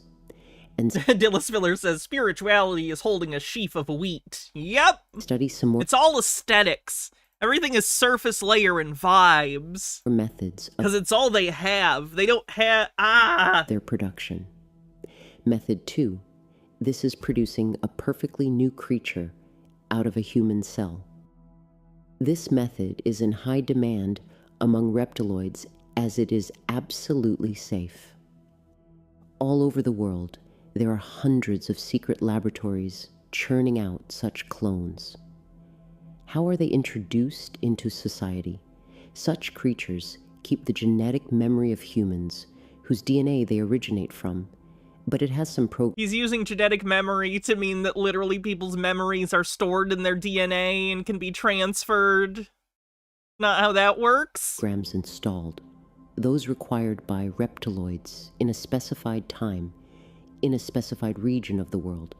They are A1 specialists in these technologies, and it is almost impossible to tell the copy from the original. In case of an What the hell is genetic memory supposed to be? It's how you interface with the Animus device. Outstanding You personality fool! making impact on hundreds of thousands of human minds, or a person they are going to appoint for a post in high-rank authority. Okay, I'm done with that video. I need to pee real quick. So middle of the show housekeeping. If you want to help support the show, bits, gift subs, memberships, tips, all of these things help. I'm gonna use the bathroom real quick while I'm gone. Cher will tell you about the very poorly aged Kevin Costner movie, Swing Vote. Be right back. Philos Filler says their DNA comes with Norton antivirus pre-installed. Ooh, spyware. Be right back.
I'm back.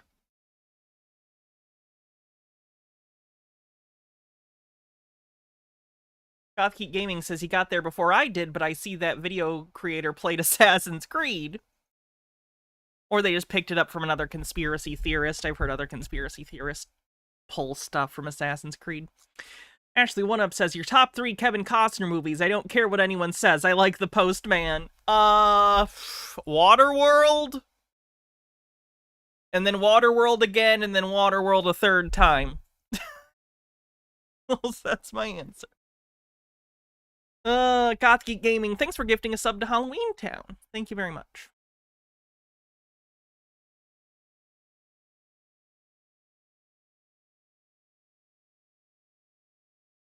None of it's true. None of it's true. It's BS. They made it up. They lie. A liar. You disgust me. You sit on a throne of lies. You were the chosen one! It was said that you would destroy the Sith, not join them! Bring balance to the Force! Thank you for joining me today. Today's episode is brought to you by The Formula. It is what we use to create these scenarios, such as today reviewing the Book of Enoch, the fallen angels, traveling to outer space, fake space, hiding history, and the things that are going on now to cover up what happened in the past in order to control the present. So in all of these, we tell people this is a fictional account from the planet Boogie Boogie and not about our real world, and it doesn't reflect anyone in the present time that is actually working to control us or destroy our lives. Is this another dude that types leading questions into ChatGPT and then is shocked when it gives the thing he clearly told it to give him? Because I'm getting that vibe. From that.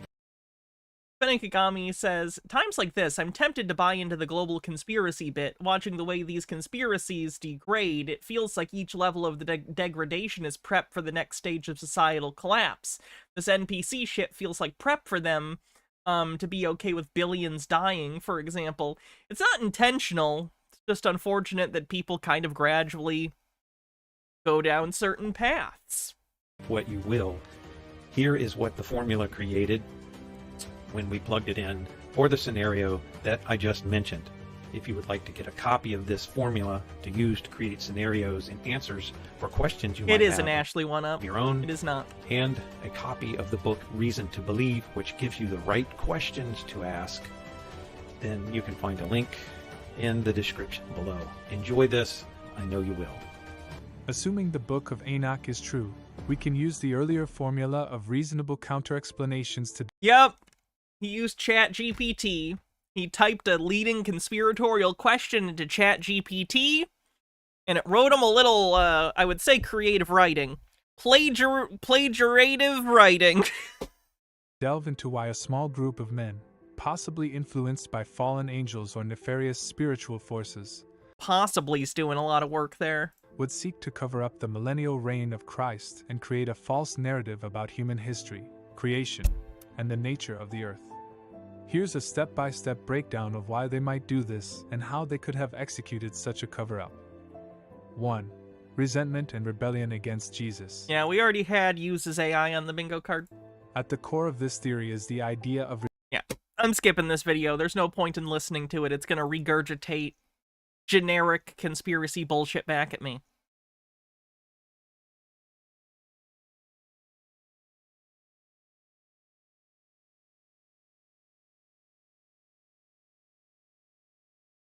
Good morning, welcome to Sacred Enzyme. I'm Stacy. I hope you're doing well today. I feel much better today.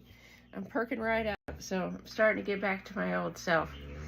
So I wanted to share some information that I came across from the Ashiana Dean teachings for the Emerald Melchizedek Cloister Emerald Order tongue twister. And she was talking more about the Luciferian covenant and Atlantis and Lemuria's destruction. Well, you know, they just ran across, 5 days ago, they just published in a scientific magazine that they'd found a yellow brick road off the coast of Hawaii. What? And according to these teachings, this stuff, she's put this information out way before this, so she noted to the fact that Lemuria was actually where Hawaii's at. Where Lemuria is a fictional thing, similar to like Atlantis. Hawaii is, and that's a Q site. So these Q sites are basically activator sites for Stargates. So if you want to be able to use the Stargate to get to Dimension 12, which is the Lemurian constellation. Oh damn, Dimension 12. We're almost on Francis Ford Coppola's first movie. You have to go through Cornwall, UK, Monsieur, France, and Kauai, Hawaii, because those are all the activation sites and the mother sites in the Stargate. So you have to have the disc. It's like a disc. It's like a disc that is like a video game disc that queues up the Stargate. So I thought that was pretty interesting. And then you have to know these fire words, you know, the fire letters and... Yeah, there's a dog snoring in the background, so enjoy, I guess, that dog snoring ASMR along with the nonsense. So, basically, what I learned, which I thought was really interesting, is that you had these Anunnakis that were infiltrating from the inside. They infiltrated Atlantis. Well, you have these Atlantean kings, which I'm going to say that they're the Miriam kings that I've talked about in the past, these Irish kings, right? Because there's that big building down in St. Petersburg that shows all those faces on the side, and I think that those were Atlantean kings, because they were in this place, they were in an area called Lohas, which that's what the name of it was for this Atlantean, part of this Atlantean city, which was in the northeastern portion of Atlantis, which was where modern-day Ireland, Scotland, and England are. So basically, these people that are here are all, you know, that came from Atlantis. They were exiled. A lot of the Atlantean kings got out, and they went up to Lohas because the southern portions were all being invaded by the Anunnaki. So you had Toth Inki and all of these. This was all a group of Anunnaki groups. They have 100 different ones. But they all blended their genetics, and they all decided that they were going to join forces and that they were going to take over the planet. So how we ended up having this situation where Atlantis sunk, and the reason that they blew themselves up was because they were trying to basically like backflow the energy on these stargates by chopping one of them off. It keeps frequency codes from running through. This is what these stargates are. These are codes. They come through these areas, these gates on the planet. They come through the gates on the planet, and they work with our body's DNA structure. Okay? And see, this is why the bicameral mind was lost, was because they fractured the link on Stargate 12, where nothing could pass. They created a firmament. And so it caused the planet to shift on its axis. So that's where we're getting these pole shifts, is where they keep messing with these stargates. So it really is all about stargates. So you had these Atlantean kings that are these old, they're called Kells, but the Kells people were the Proto-Celtic Atlantean civilization that's in the Iberian Peninsula, just like we've been saying all along. I mean, it makes me happy to know that we're getting some validation here on everything that we've been finding. And I really felt it like deep in my soul that I knew that's where Atlantis was. I truly did. So I think that's pretty interesting. So there were Atlantean survivors. And this is where I'm pretty sure RH bloodline comes from. Because they spread out all through the Mediterranean basin. And, you know, they were in China, they were in Africa. It was a whole civilization of all different diverse people. It was not about race and skin color. It was about race from celestial planets that were outside of our dimensional reality that were trying to change our DNA. It didn't have it, you know, but see, what they did was they scrambled everything up. See, and a pretty slick move too. They've been playing the long game, but they've been waiting for the stellar activation cycle of our planetary grids, because slick move, waiting for the stellar activation cycle of our time. Whatever the fuck she said. I'm so tired. I'm so tired.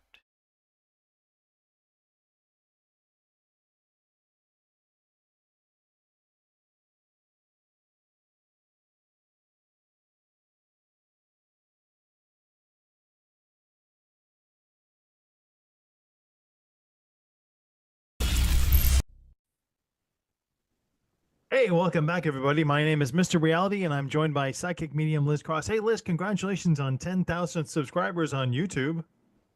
Oh, God. Cthulhu Flower with a 7-stream streak says, and these people who will just regurgitate lines given to them by machines literally completely incapable of thinking, call others NPCs. SMH, how does one become that ignorant? Gosh, thank you so much. Yes, That's it's a huge been a milestone. long... Congrats. Yeah. It's taken a while.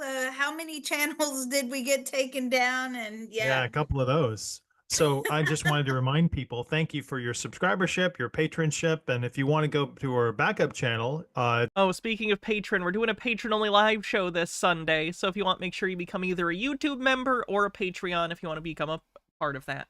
It's over here, Consciousness Transformation Techniques, where we just finished up a 1-hour meditation with 70 of our closest friends, your friends on Patreon there. You just say 70 of your closest friends? It's free energy healing. Why not? So usually we do old-time photos, and I thought this time it might be fun to look at the photo and then talk to the person that took them. You know, everyone's taking pictures on their phone, but boy, photography sure has evolved in the last 100 years or so. That would be fun. This one taken by William Anders in 1968. He just snapped a picture of the moon rise over, or the Earth rise over the moon, and I wondered if we could see what he was thinking at the time. This guy even dead? Are you psychically communicating with a living person? William Anders. Let's look.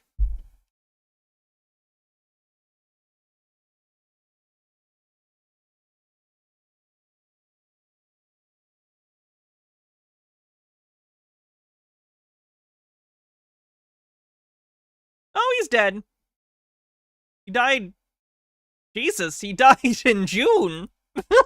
Okay. A good photograph, really. It's pretty amazing. Yeah, taken with this camera right here from the Apollo 8 mission. And he just passed away. Does channeling count as the scamming part of shilling scamming? Not unless they're doing it for money.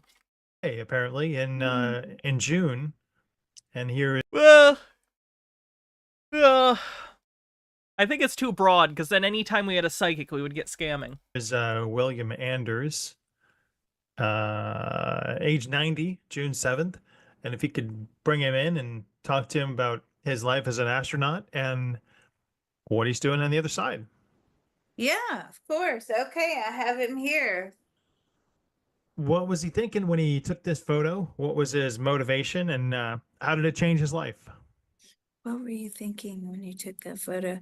He wanted to give a present. Oh, to wow. At least pretend you're having a conversation. This annoys me. There's such bad fake psychics. Like, you're not even gonna, like, give a little, uh-huh. Oh, and then you relay it like you're having a conversation. There's no pause where you could be talking to a ghost. God, at least have some... It annoys me because it shows such a lack of respect for your audience. And in fairness, I guess they deserve it because they believe her. But really? We're not even trying to make it believable? What were you thinking when you took that photo? He wanted to give a present to Like, he just immediately starts talking. the world. He wanted the world to see what he was seeing. And did it? Yeah, that's usually why you take a photograph, is for other people to see a thing you're seeing. It changed his life. The whole experience changed his life. How so? How so? Well, what do you mean? He's laughing. He goes, well, we told the flat earthers that, you know, it really is round. I don't know. Let's take a... There weren't a lot of... This is so interesting. You can tell it's a modern conspiracy person talking about this, because in 1969, there weren't people walking around in the United States openly being flat earthers. That wasn't a thing. That's a quite modern social media thing. Like, flat earthers in the modern age only started to become a thing in, like, 2016, 2017. So that's not a thing someone from the 60s would have ever thought, because there weren't a bunch of flat earthers in the 60s. That's a social media phenomena. Saucer to me. Looks like a marble cut in half. He's funny. This guy's really funny. And what Patting herself on the back for the bad joke she told that doesn't even make sense. Benny Kagami says, why bother? Trump proved that you don't need to respect your audience to make the grift work, apparently. That's how so. Well, because it was just such a renowned event, being able to capture that photograph. He tried really hard to capture it, and that was his, you know, thing to do. His intention was he wanted to give something so you could get, you know, somewhat comprehend what he was seeing. Just explaining the feeling of looking and being there, it didn't do it justice. All right, I want to ask William Anders. He circled the moon 10 times. Did he see anything anomalous on the back side of the moon or the front side of the moon that he'd like to share with us Did you that he see never any- shared before? Did you see anything unusual? Oh, all the time. On the back side or the front side of the moon? Yes, they saw life forms. They saw life forms on the moon? There's no atmosphere on the moon! Go on. What type of life forms? Almost like they look like praying mantis type figures. Oh! Holy They're insectoid people! bat storms, William. Did he see... Yeah, like, he how didn't take a picture of that, though. He took a picture of the Earth, but not the praying mantis people. large are we talking about? Did they have ships? Were they just out there without any sort of spacesuits, breathing the lunar air? And how large were these? There's no lunar air. There is not lunar air. There's a lack of air. It's the lunar void. Hey, mantis type being. The moon does not have an atmosphere. Well, they knew that William was looking at them. Yikes. Did you ever capture them on camera? No. For whatever reason, they wouldn't show up on camera. They wouldn't show up on film. That's convenient. How big we talk? Like they're vampires. Ooh, vampire insectoids from the moon. Sounds like something we'd watch on Public Domania. And did they have craft? How big are they? How tall were they? 5 to 7 feet. And did they have craft? No. Did they have wings? No. What color were they? They were like a greeny blue color. Holy Moses. Now, what are Frank Borman and Jim Lavelle thinking when they see those guys? And did they all see him or just William Anderson? Did everybody see it? They were in shock. They didn't want to acknowledge what they saw. But he's more open. This William is more open than they are.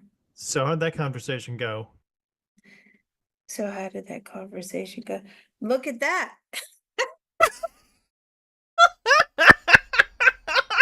Imagine you're circling the moon and you see insectoid vampires. And you just look to your friend and you go, look at that. He's funny. Again, she's applauding herself for being funny. I hate this. I hate it. I hate these people. I hate them deeply. And they were just in amazement. And they didn't want to know what it was. They actually got quite scared. How come he never came forward with that information? Ashley One Up says, I saw the dark side of the moon in 1968, a place where no man has ever been, yet somehow a Starbucks was there. How come you never came forward with that information? It's forbidden. However, now that I'm dead, I've decided to share it with a crackpot on YouTube, where everyone will obviously believe her. By whom? Who said you can't come forward? Well, the manager of the space program. I know, but you're 90 years old. You can say whatever you want. No, they can't. They had to sign documentation. But what are they going to do to you? You're 90 years old. Throw you in jail? A man's word is a man's word. Did he ever tell anybody else about this sighting? Did you ever tell? Apparently, a man's word no longer is a thing once you die. That's about this sighting. A couple of in the family. Oh, I guess your word wasn't that important then. Like a couple of family members, yes. But then they thought he was delusional. Wow. The first time I've ever heard this is amazing. And the real twist is they did actually contact this guy's ghost. It's just that dementia doesn't get cured upon death, so he is a crackpot as a ghost. So were there any other hintings to the other astronauts that also circled the moon? Did he confide in them, or did he take it to, his end? Did you confide in the other? I mean, they saw it too. Did you see them frequently? No, they only saw them once. And can he tell us now from the other side what those beings are, what they were doing on the moon? Does he have any chain of custody to them? What? A chain of custody? Well, they're aliens. I mean, they're UFOs. They're aliens. And what can you tell us about? They're from a different universe. What do you mean they're from a different universe? How would you know that upon visual inspection of their craft? Oh yeah, they're from a different universe. How would you know that? How would he know that? I really need to give this shit up trying to be a decent person and just go into scamming. Because goddamn, this shit ain't getting me anything. I really need to start grifting idiots. I'm telling ya, that's where the money's at. Well, I did not expect to go there. Toreador says a chain of custody is a document that records objects as evidence and from discovery to laboratory records all people that have handled it, so there is a paper trail. Yeah, I don't understand what he meant in this context. There with this, but I wanted to thank William Anders for his service and for sharing that amazing story with us. It's going to be, we got a lot of photographers to talk to, so is there anything else he wants to add? Is there anything that he enjoyed his time on the Earth plane, and he misses What it level very of much. ascension is he at? What, 90 years old? This is how I know it's not real. No one would say they enjoyed their time on Earth if you really could go be a ghost and fuck off literally anywhere else. Having a long life on the human ascension plane. And what level of ascension are you on the human ascension? What are you? He's a high 2. What's this rating scale? Well, thank you very much, William Anders. No, explain! He's a high 2! What does that mean? Is that good? Is that bad? Is he embarrassed now? What happened? It's been a wonderful time chatting with you. Now, here's another iconic photo we're going to skip down to. This is Tank Man. Oh. This is going to be offensive. By Jeff Widener, taken in 1989. And I don't think the identity of Tank Man has ever been fully established. And so I wondered if we could... Toreador says rating high on the number 2 scale. bring in this gentleman here in the yellow circle and find out from... You don't need to circle him. We know. ...from him what was going on that fateful day in Tiananmen Square in 1989. I don't know if he made it, if he didn't make it, because he's unknown.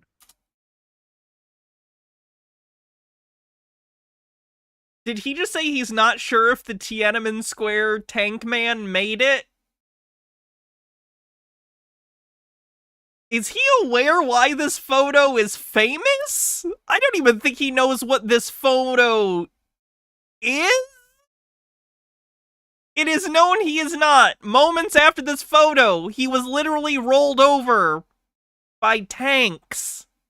That's why this photo is famous, is because moments after this photo, he was murdered by a large line of tanks.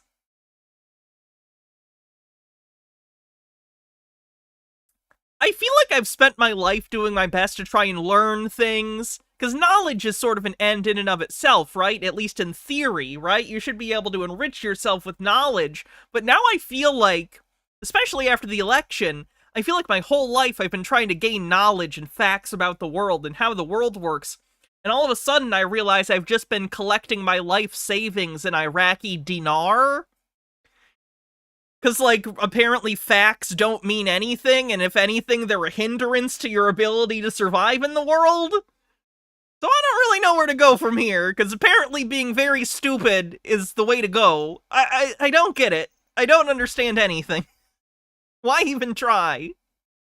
Benekagami says, I love this post-truth era we live in. It's so great. You could obviously lie and have people believe you. It's not great, actually. It's not great. As much as I'm sarcastic, this is a nightmare. The tank man. So the tank man is what he was referred to? Yes, he was trying to block the movement of these tanks and kept moving. When the tanks would move, he would move to the other side and try and block them. They tried to get around. Ashley One Up says, human sacrifice, dogs and cats living together, mass hysteria. What's on my shirt? Mystery Inc.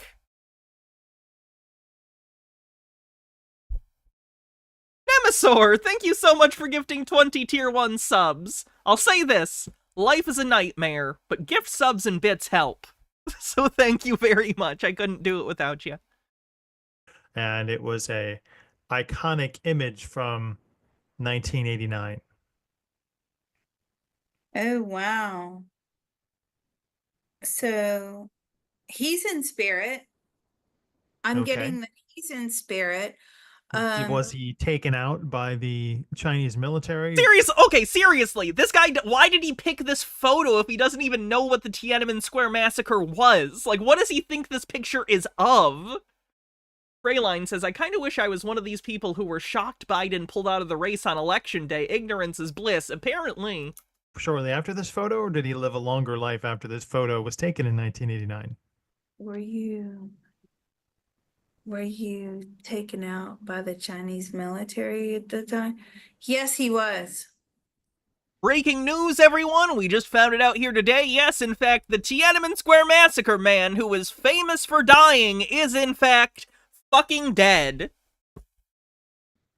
What was his It was a massacre. No, you know, the Tiananmen Square occurrence, the Tiananmen Square incident, the Tiananmen Square, nothing much happened today.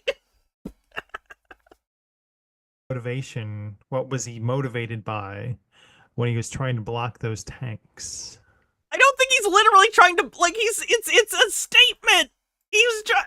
What were you motivated by when you were trying to block those tanks? I wanted to stop the violence, stop the killing. It was unnecessary.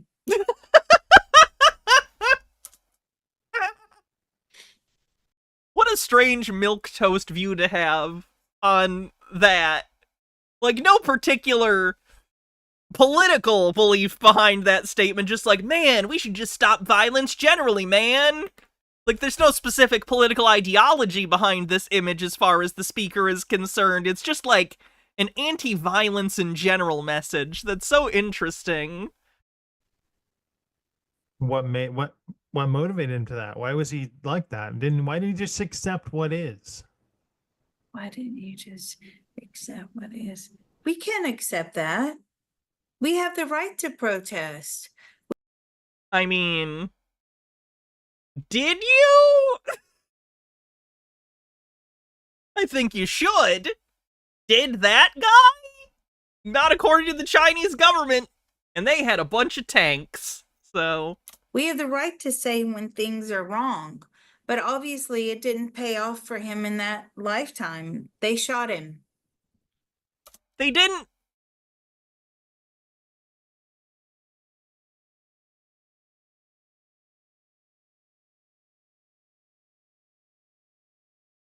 They didn't have to shoot him. They had a line of tanks. They genuinely...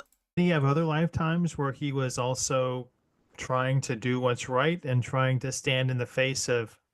I mean, it's a pretty bold move to stand in the face of tanks that could easily trample... Oh, okay. DJ Shay says, you're wrong on that point. It's literally not know what happened to the tank man after the photo. No evidence of him being killed, and varying reports from different international governments that he was arrested and executed at varying dates afterwards. The Tiananmen Square massacre occurred the day before the tank man. Well, thank you. I'm sorry I was incorrect. You. No, I'm the stupid one in the video. Well, yes, he was aware of that, but he was willing to lose his life for that. Somebody has to stop what was going on at the time. And because this, you know, he was arrested he was arrested and then he was shot in the jail. So no trial, just... Quick chill gold to regain my credibility. Nah, I'll just lose the credibility. It's fine. No trial, no. And why did you, I mean, in your soul contract, did you know that this was, this was all... His soul contract. That's a thing where people believe you know everything that's going to happen to you on Earth and you agree to go or not. Who said that? There was someone in the debate bro space some years ago that had that take and literally brought up the Holocaust, and it was awful. The fuck was her name? I don't remember. She used to be on Twitch. I don't know if she still is. Alright. Let's find something else. Less intense.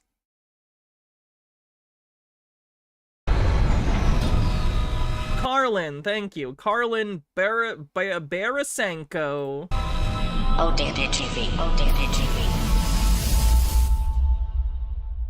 ODD here. What's up, everybody? Though this video applies to all professional sports, I want to focus on the NFL.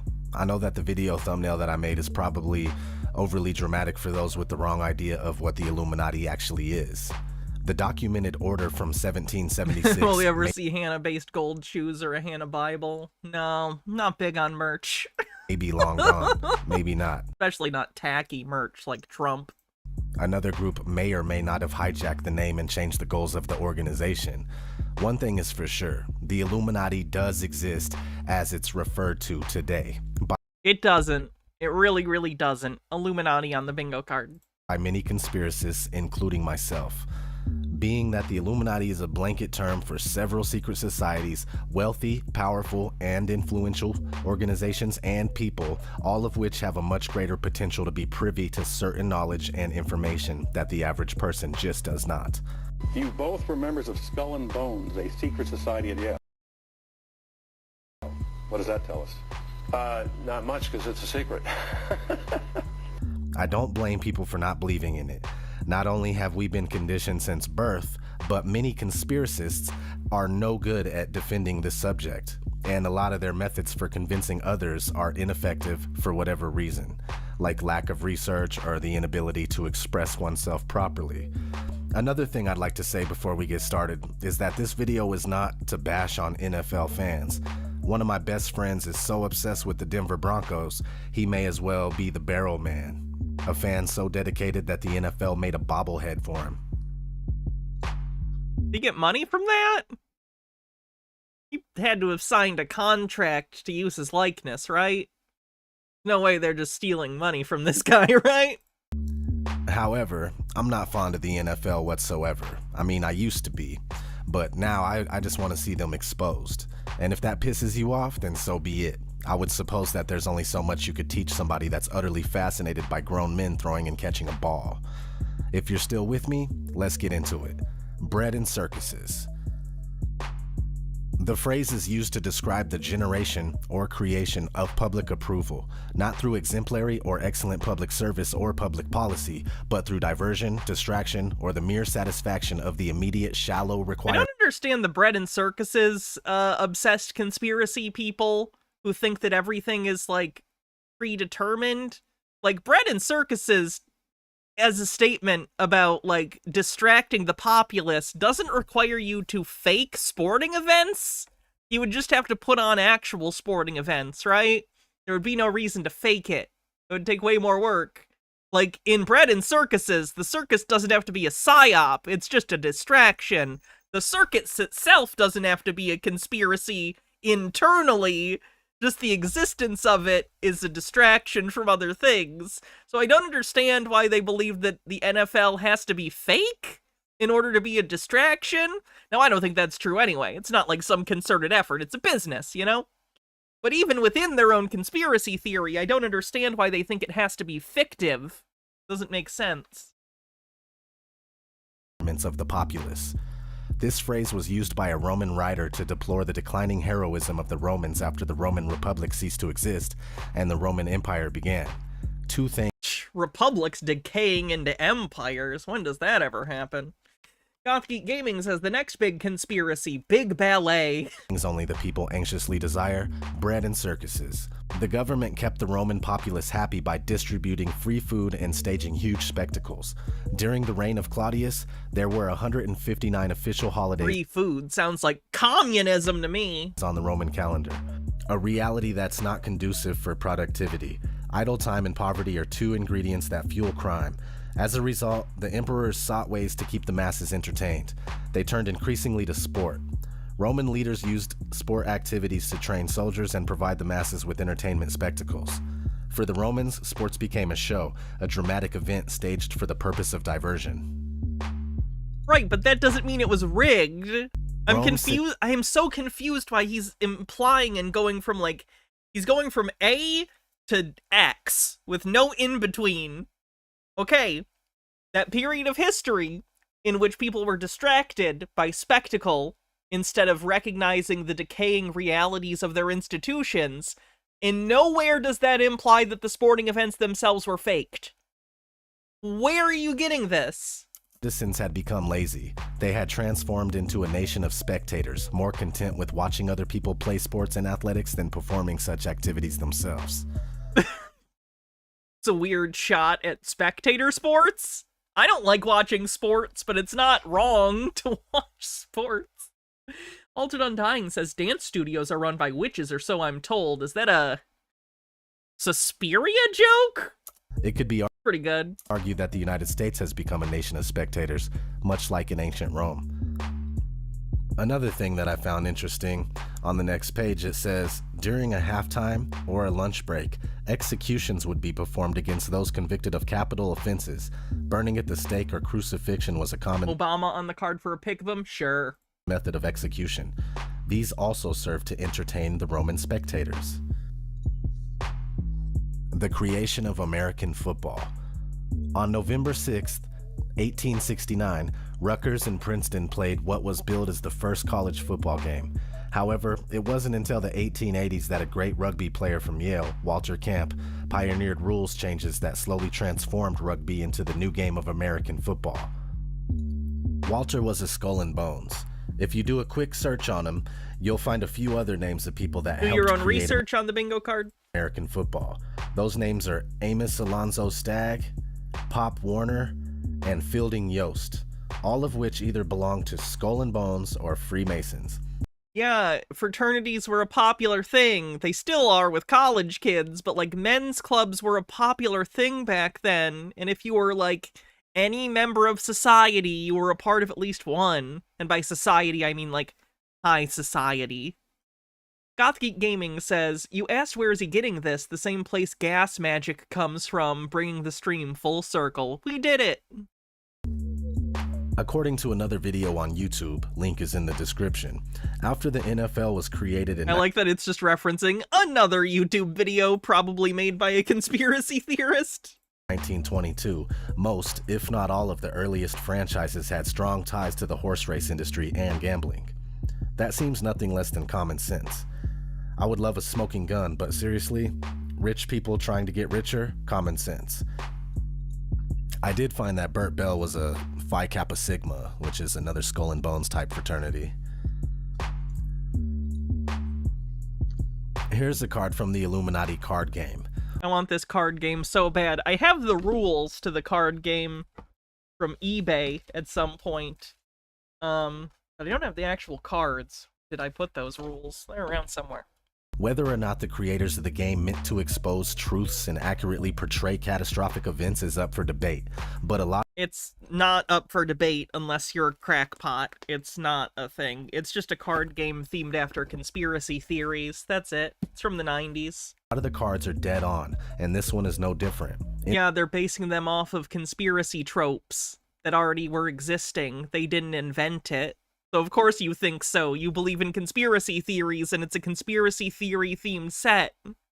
In the game, the card is... It would be like someone doing a Christianity board game, and then Christians coming across it and going, wow, this has a lot of things in it that I believe. Like, yeah, it was made for you. It was made with, like, your beliefs in mind. That's the whole point. It's not random. Used to gain control over another group by using distraction. In reality, these things are going on. We sit and watch numerous amounts of these 3-hour events while bigger and much more important things are going on all around us. Types of things that will prove crucial to the freedoms and well-being of ourselves. With 40 bits, isn't this the guy who lost his shirt betting and setting books on sports? Maybe he's only implying modern sports is rigged because there's no way that they would have been wrong so often if they weren't pre-rigged. Now, this is actually a different guy than the other guy that gambles. And our loved ones. Have you guys noticed the upheaval? Oh, you're good, Gothgeek Gaming. Evil and political structure in the NFL? Getting into a stadium is now like going through the TSA at the airport. Man, it's almost like we live in a country where mass shootings happen constantly. Weird. Pink uniforms for breast cancer, but nothing about prostate cancer? I'm sure this helps recruit a bigger female fan base.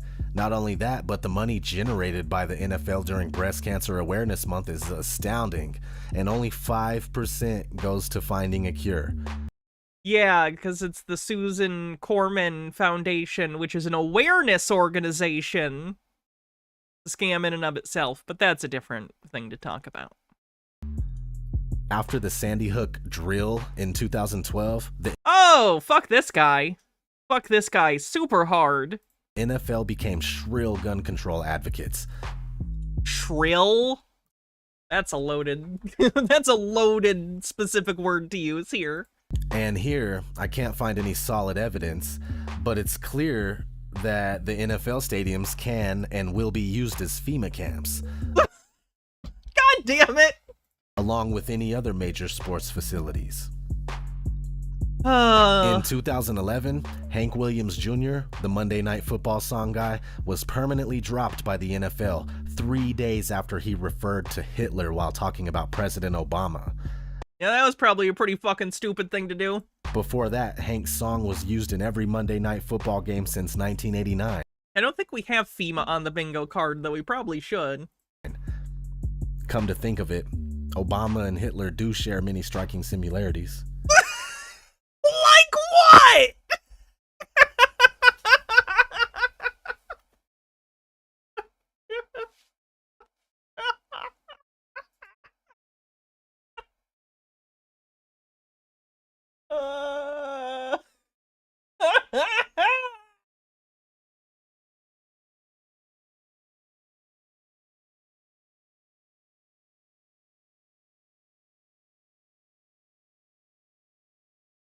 What the fuck are you talking about?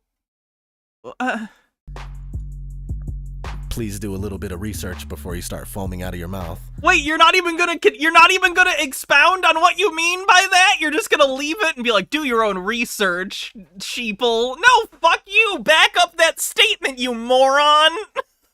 You goddamn fucking loser. American Wars and the Patriots. Oh yeah, he's not gonna even try and elucidate what the fuck he meant by that statement. Good God. I find it strange that each time America kicks off a war after the new millennium, the Patriots win the Super Bowl. 2001, what? The owners of the Twin Towers and other really rich people destroyed their own shit, killing thousands. 9/11 out of nowhere on the bingo card, and also, holy shit, 9/11 conspiracies. Not a fan of that. Of people blamed Afghanistan and invaded their country, followed by the Patriots winning the Super Bowl in 2002.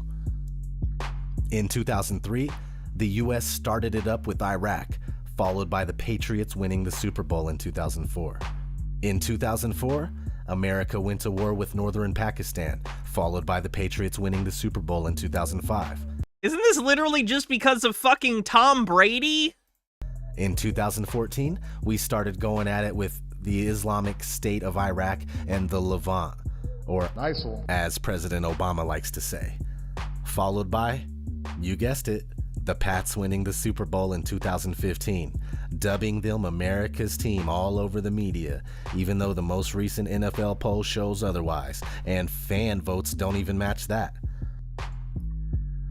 In the 2002 Super Bowl, right after 9/11, George H.W. Bush flipped the coin and became the first president, past or present, to do so in person.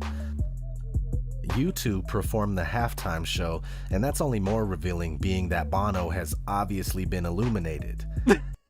You can tell because of this photo that I find suspicious for ominous and vague reasons. He has ties with royalty and many powerful people all over the world.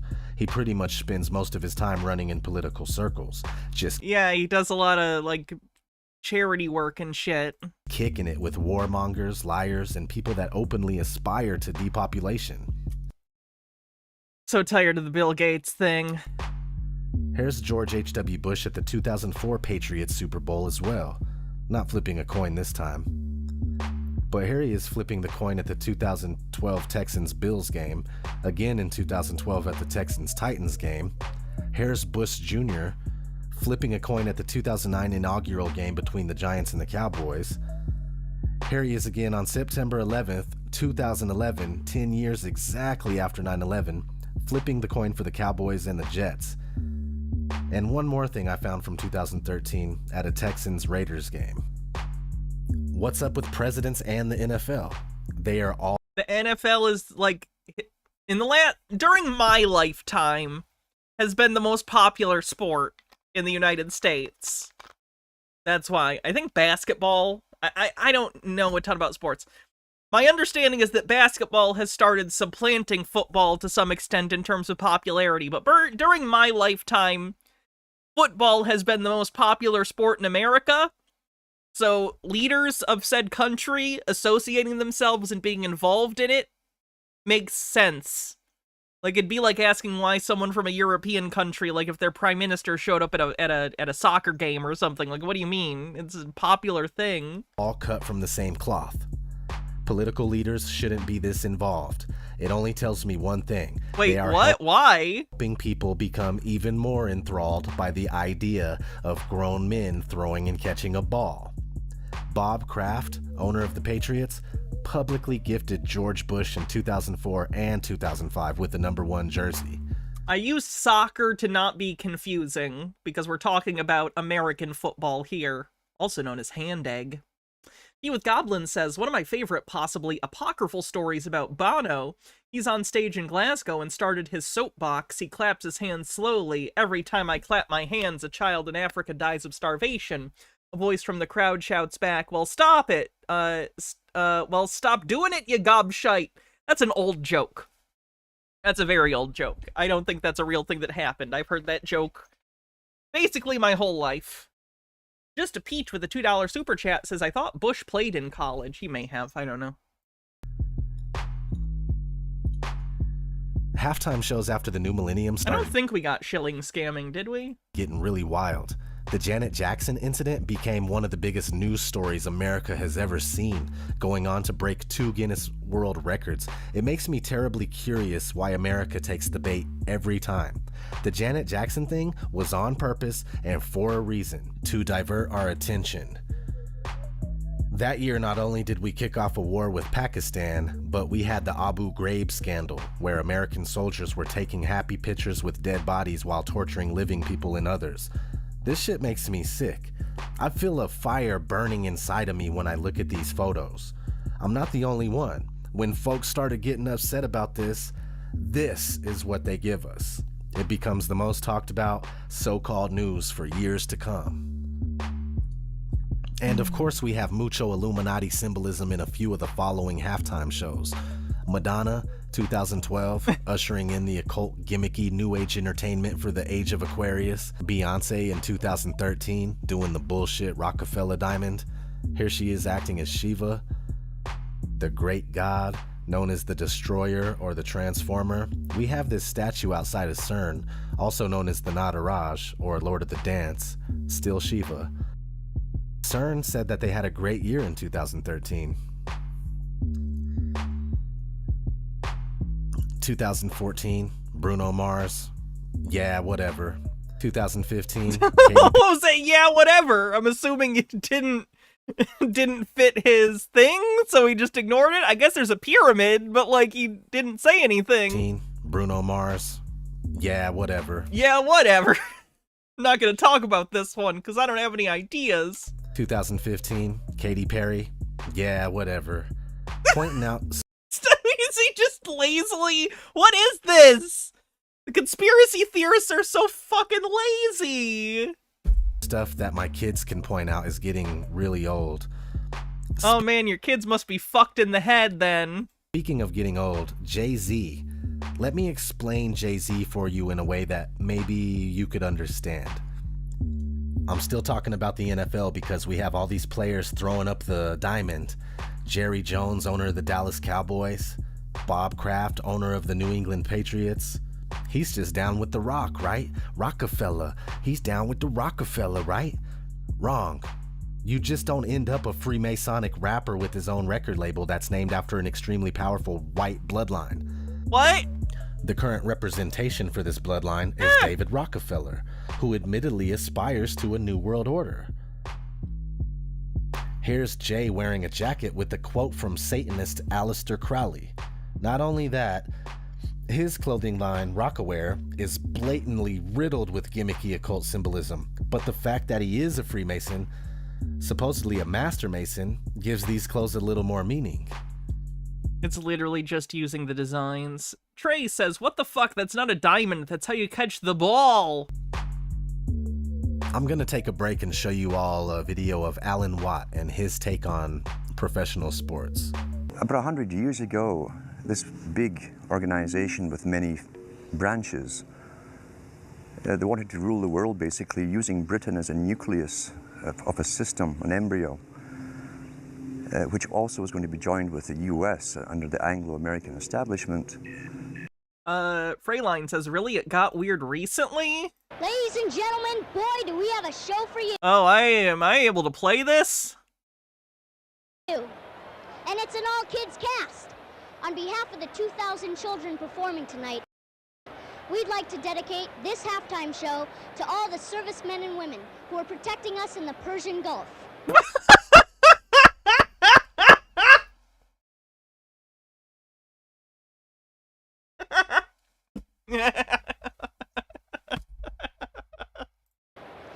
Everything's propaganda forever.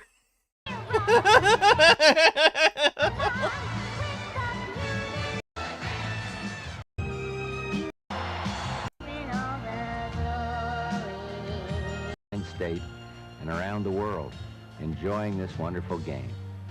What a pleasure. Wow, and Disney's all up in there. I just want to vomit. I just want to vomit over the whole world. Where were we? Wrote about the kind of culture and the changes of culture over a 100-year period that they would actually design, implement, and bring in. And H.G. Wells talked about it too. He talked about arenas.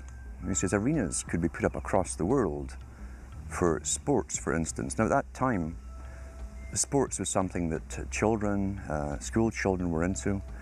Adults became adults and got onto adult things. So it was unimaginable at the time that people could actually believe. Are we really immune to propaganda? That's what fucks me up. You know what fucks me up?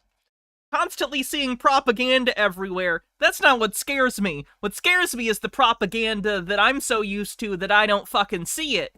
How fucked am I in the head and don't even know it? You don't know you're wet if you're a fish. You know what I mean? That there was even a need for adult sports and entertainment, never mind having arenas built across the world. But he said we can do this and foist basically a sports culture for the males. Using a tribal system, we're all tribal to an extent. That's why we even bother to vote for a tribal leader. This is well understood. That's why we're supplied with these leaders. And because the average man was to become more disengaged from his own destiny as the expert class arose, it was decided that the males would get their outlet, basically, gradually becoming helpless as males through sports. Therefore, they'd have a tribal team they could identify with. They could cheer them on as they were winning. In their own personal lives, they were getting nowhere. They were getting disenfranchised, in a sense, as experts took over. I'm so tired of these bullshit teleological explanations. People do not rule the world as puppet masters. People don't do this. People aren't social engineering you at the highest levels of the fucking planet like this. Actual propaganda is not that. Actual propaganda is little things. It's death by 1,000 cuts. It's not, let's build sports stadiums everywhere to distract people. People just like sports. Decision-making for them in all kinds of fields. So this was psychology at use, planned before they even implemented the sports. When radio came along, of course, they used that to the maximum. Sports for the men, soaps basically for the women, and then in came television, as I say, with its alpha state, its hypnotic state. And sure enough, around the 1960s, really, 50s and 60s, it took off. It really, really took off. And men became glued on Saturday nights to the sports shows. A culture industry, which is called by its own the culture industry. The Soviet Union had a department called the culture industry. Their actors and directors were called the cultural leaders. Because they would, like a computer, people are like computers, all you have to do is keep giving them new updates. I did know that Ashley went up. And you can change an entire country or a nation or a block of nations we're all getting the same upgrades at the same time. A game for tribal males. I've noticed my whole life that fans of opposing teams are willing to brutalize each other for no reason. This has the vibe of like, I'm much more sophisticated than you brutish males that enjoy sports. Jesus Christ. I say no reason, but they would say, don't talk shit about my team, or my team is losing so I'm mad and I want to fight. Like I said, no reason. Hey man, you're not better than other people because you don't like sports. Fun fact, I don't think most sports fans want to punch people over it. And those that do have deeper issues, and it's not about the sports as much as it is their personality disorders. The team is not theirs, and the team doesn't give one shit about them.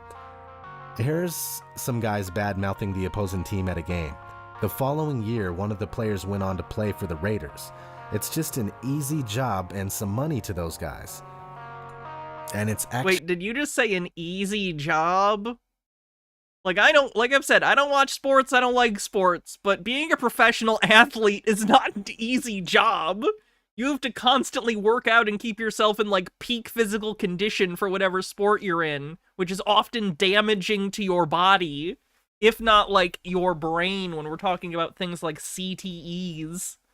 Ashley1up says, someone tell God to reload a previous save. He chose the wrong storyline sometime after the Stone Age. Agreed. Actual feelings to you, you know? Yeah, he's doing the I'm not like other males, like instead of I'm not like other girls, he's doing that shit. Everybody else. It's sad. Grown people all over the world act like this. I don't know where you live, but in Denver, I'm weirded out by the football mascot, which is just a white horse or a pale horse. Pale horse does not mean white horse. A pale horse is not white. A pale horse is sort of like a blonde, golden color. White horse does not mean pale horse. Conspiracy theorists don't know what the fuck they're talking about. I just think it's odd because we have another horse that looks like a demon outside really.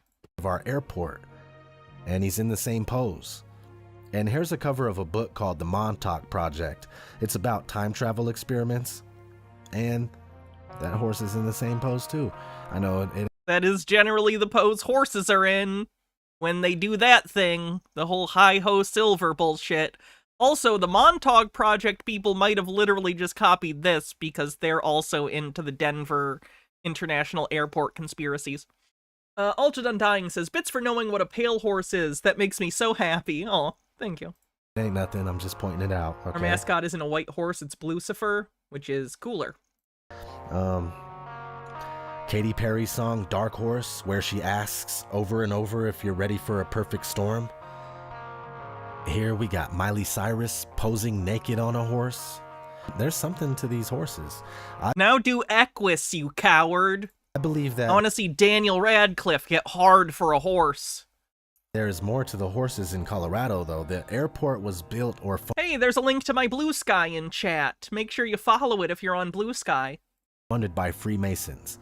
John Elway is a lifetime member of the Masons. No, I don't think all Freemasons are bad. Probably just the rich ones, or a group within a group of those guys.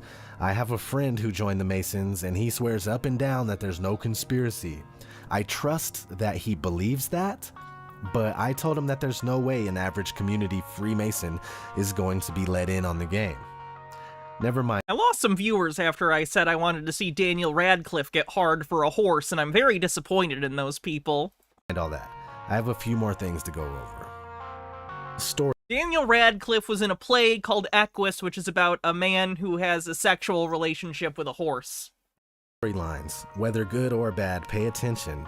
Or don't. I'd recommend you don't, but it's all to hype the NFL only.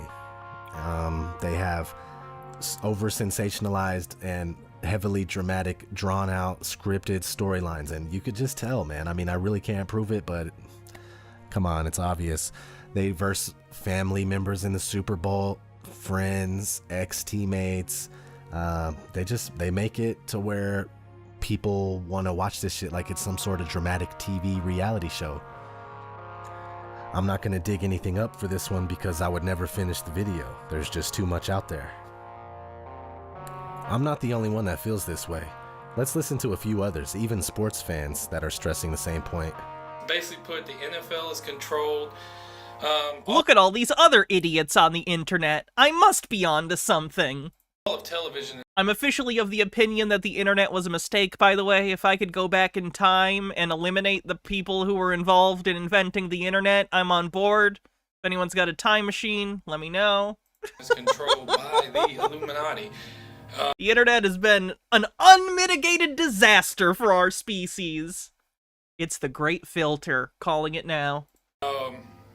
Steve Bornstein, CEO of the NFL Network, president of ESPN. He is a well-known Illuminatist. Illuminatist? CBS president, Illuminati. The media controls everything. And my belief is Tim Tebow's Christianity belief got too big for them where they couldn't control it. And they fabricated lies in the media, and we as sports fans, we believe half the crap they tell sports out. What happened to Tim Tebow? Did he get caught doing something fucked up or something? Let's tell us on TV. Or did he just get dropped because he wasn't very good? Ashley One Up says, but Hannah, without the internet, what would you do for a living? Get a radio show or stand on a soapbox in the streets? I'd probably just be a normal person. Or dead. One of the two. Merrill Hodge and Trent Dilfer speak. I'm willing to take the hit if it makes society better.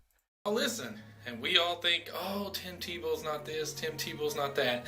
All rookies have to sign an endorsement contract with the NFL, basically stating all their endorsements. He was just bad at his job, yeah. I remember him being popular with, like, conservatives because of his outspoken Christianity, which is whatever, but, like, I don't remember anything about his proficiency at the game. NFL gets a percentage of. Here's the kicker.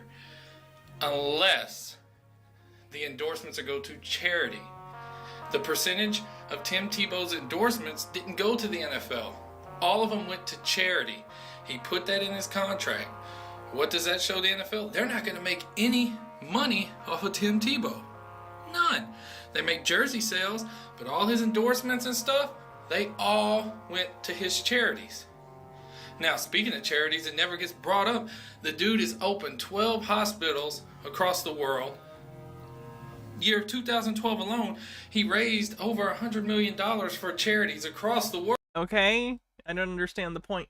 Ashley One Up says, in a world without internet, El Presidente Hannah rules the nation with an iron fist. I like that in this universe, for some reason, Spanish has become the primary language of the United States. I'm on board. Doesn't get brought up, you never hear it. Here is the other big kicker. It's his little Tebowing thing. He trademarked it. He did sign a contract with Nike. Nike and the NFL wanted to make money off the Tebowing thing. He refused. He said, if any money's made off of it, it goes to charity. Didn't make the NFL and Nike too happy because Tebowing became really, really popular. And Christianity isn't what the Illuminati wants. People can say, oh, he doesn't know how to throw this and that, but there's a bigger picture that people don't see. It can't just be that Sportsman was bad at sports. It must be conspiracy. You are dealing with a motherfucking illusion. You're not dealing with no real game, people. You're not dealing with no real game. If you don't wake up and realize that this shit is WWE, bullshit ass, scripted ass bullshit, if you don't realize this stuff is all about casino money, broadcasting network money, and NFL owner money, if you don't realize it's about those three things, you're gonna have to run, you gay ass, homosexual ass, free what? Mason ass, Satan worshiping ass. Satanism and the gay agenda on the bingo card, I guess. NFL owners gonna have to run that shit by somebody else. Cause I'm not buying it. What's going on, YouTube? Famously the pro-gay NFL, question mark? I don't normally make videos about sports because I don't watch sports anymore. For a while now, I haven't watched sports. I look at sports like I look at Hollywood and the music industry, and I believe in my heart that sports is fixed in a way. Your heart's dumb, and you should listen to it less. Use your brain. That's the organ you're supposed to use to think. That the average person can't understand it. If the NFL He's isn't much smarter than the average person. fixed, why do most sports associations have the same style logo? There is no official agency that oversees the creation of these logos. If the Why did you even include the NFL there? That one was not fitting in the pattern of the other one. NFL isn't fixed, why is the referee selection process for the Super Bowl so upsetting and highly questionable? That's a vague statement that doesn't mean anything. What do you mean upsetting and highly questionable? That's such a subjective judgment. I don't even know how to begin to approach it. Densetsu says bingo, I think? Can I see your card? You'd have to post it in... you'd have to post it in the Discord under live stream chat or on Twitch. If the NFL isn't fixed, why do the 32 teams recognize themselves as one entity and split 75% or more of the total annual income? Because they're part of the same organization. What do you mean? They're teams that are all part of the same organization. They are part of the same organization. They're just separate teams. Something is definitely wrong with the NFL, and I think... Holy crap, these people don't know how anything works. Oh.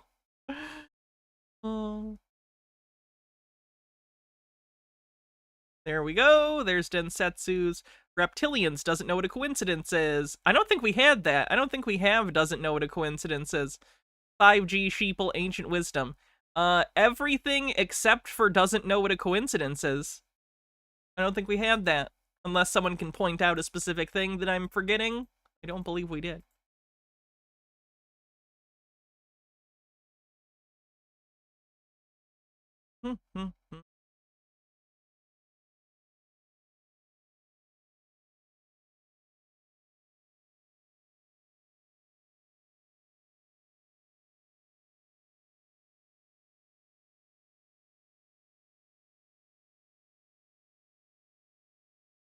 Mike? Dillis Filler says, these people have never approached any questions with curiosity, only assumption. Oh, that's a good way to put it. God, I almost started ranting. I was in deep thought, and very quickly I realized I should say nothing. I feel bad for my last rant. Presidents aren't in control. Unfortunately, neither are the people. Can we check the bingo card? Yeah, I gotta fill out a bunch of stuff. The Patriots winning the Super Bowl during big events. He didn't call... Usually doesn't know what a coincidence is them calling something a coincidence that isn't. Or like saying, oh, could this just be a coincidence, but they're not even related. I don't feel like he did that. He didn't even use the word coincidence. I don't know. Gay agenda uses AI.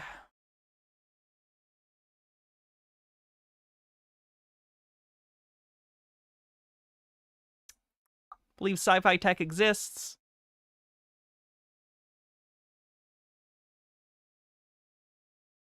Sheeple.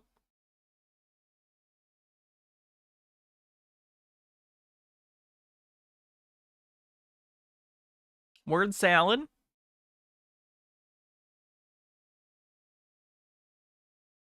Clinton's, Biden's, Obama's.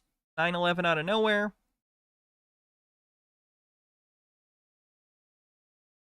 PSYOP. Satanic. Thinly veiled anti-Semitism. Atlantis. Reptilians. 5G, 6G. Do your own research. Predictive programming. Popular media is evil. Illuminati, Freemasons, Cabal. That's it. Reincarnation for the soul contract thing? Not necessarily. We don't know if they think reincarnation is a thing. We did have clones. You are correct. Clones as well. Sorry about that.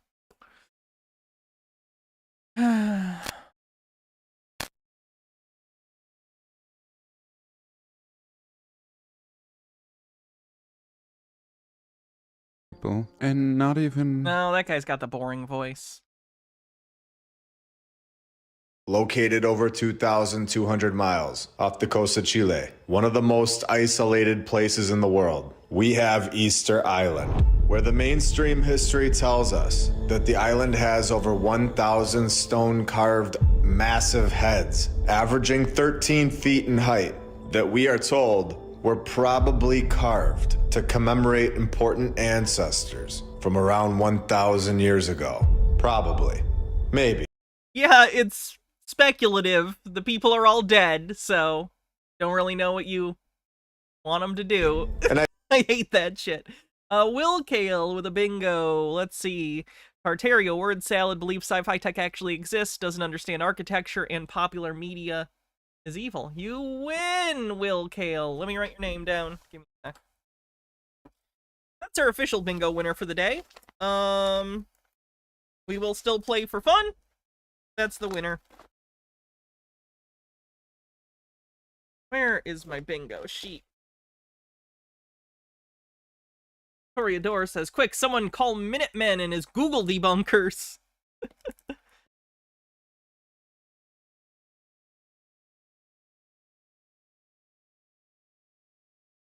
I probably have some questions, and we're probably gonna shred this narrative. When self-proclaimed experts, people that were not there, they're not self-proclaimed experts, they're experts that were, you know, given degrees based on their understanding of anthropology. I'm so tired of these people thinking entire fields of study aren't real because they don't understand them.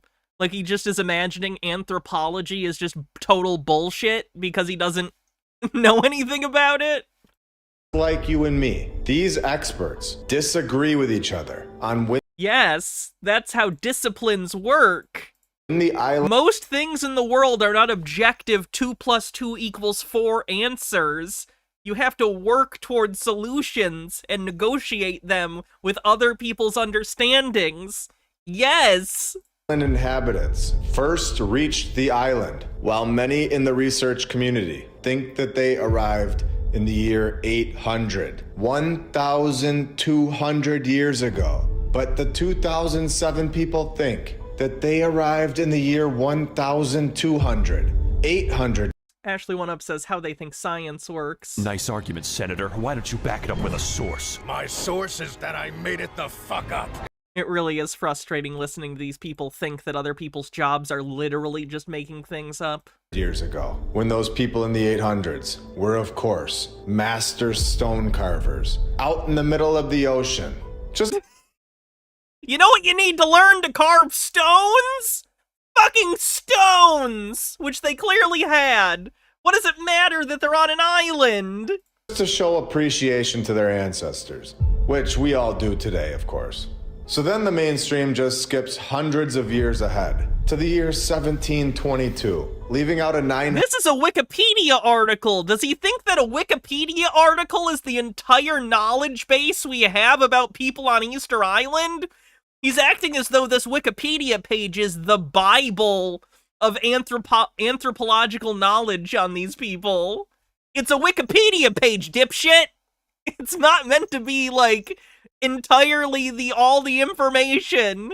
100 to 500 year timeline gap, because nothing important happened for 900 years. And we have this fully documented. No. When 1722 hits, the Europeans arrive, of course, and find these 2,000 to 3,000 people living in the middle of the ocean. And this is when they basically... He's talking about people living in the middle of the ocean like it's weird. Yes, it's called an island.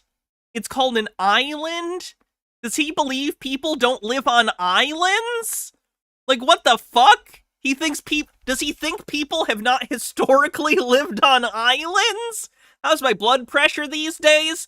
On the bright side, my Spiro, which is my T blocker, also is a blood pressure medication. Accidentally. That's its also side effect, so probably good. Also, I think I accidentally took 2 last night, and boy, I woke up in the middle of the night feeling real bad because my blood pressure was so low. So don't accidentally take 2 of your T blocker that is also something that lowers your blood pressure, because your blood pressure will get very low. Alton Undying says the Isle of Man would like words with this guy.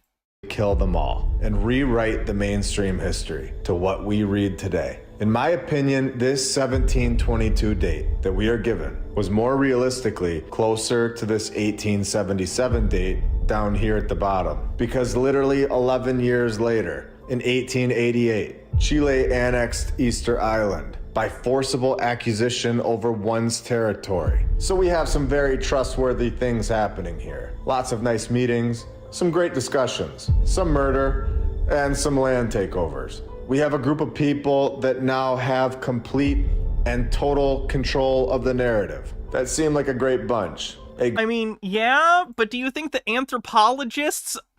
It's like he thinks anthropologists and historians read the writings of, like, the people who came to this island, like, uncritically. Like, he thinks they read the imperialist, like, colonist people's reading and go, oh, so that's what happened, with no thought as to their perspective. Genuinely, these people have no idea how anything works. They don't even know how to live their own lives in a normal way, but they think that they can go into other people's disciplines and explain to them how things should be done, and then the thing they explain is just literally how it already works. A group that we should fully trust and go the extra mile for. And giving this answer would give you an A on your college social studies exam. It would also be ridiculous in the real world, when we can clearly see that they have 100% drilled a lie regarding Easter Island into our heads since 1888. And this is when we take it up a notch. When in 2020 until 2022. This is why the Nazis had to hire archaeologists. Nazis, quite specifically, found fraudsters to push their Aryan bullshit while harming and disenfranchising anyone who spoke out against them. For 2 years, they shut this place down to the public. Which I know is the point you're making. I'm just expanding upon it. Nobody could go in there for 2 years. Sorry, that sounded confrontational, like I was disagreeing with you.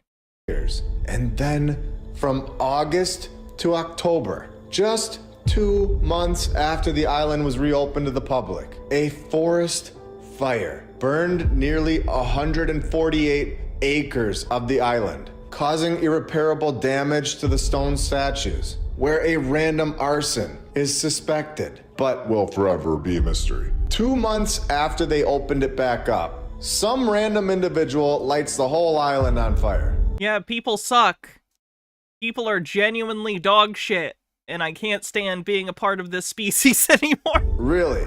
And we have no idea who did this? What are the odds? Yes! What do you mean? Why is he so aghast that we don't know everything? Yeah!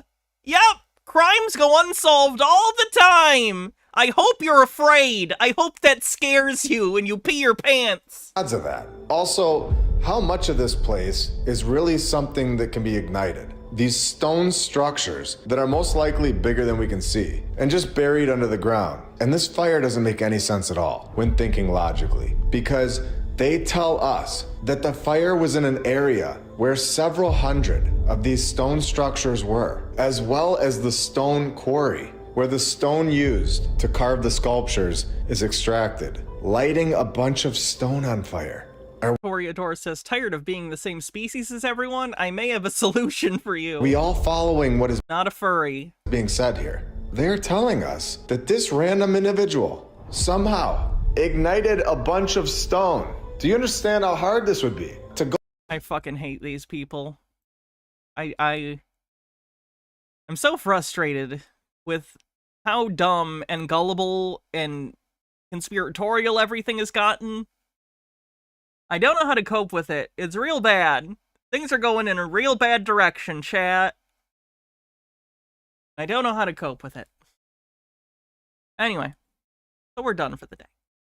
Let's see who we're going to rate on Twitch. I'll be back tomorrow. We're going to finish up that reality series we started earlier in the week, the Bizarro Evil American Idol. We'll finish up tomorrow. Thursday, we'll do Maybe sovereign citizens, just depends. I love you too, Mr. Blast.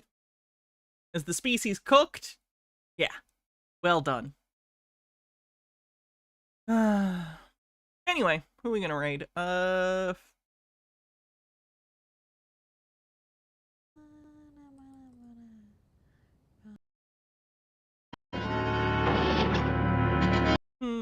raid Swell Entertainment. Alright, have a good night, everyone! I will see you soon. Oh, Fennikagami says, Polynesians were a seafaring nomadic people. They were not just in the middle of the ocean. Bud, continents are in the middle of the ocean, and you, CTPOS, don't pretend that if we know everything about this time, you wouldn't claim that was suspicious. If we don't know, it's suspicious. If we do, it's suspicious. Alright, have a good night, everyone. See you soon. Yeah, tomorrow will be something fun. Alright, night, everyone.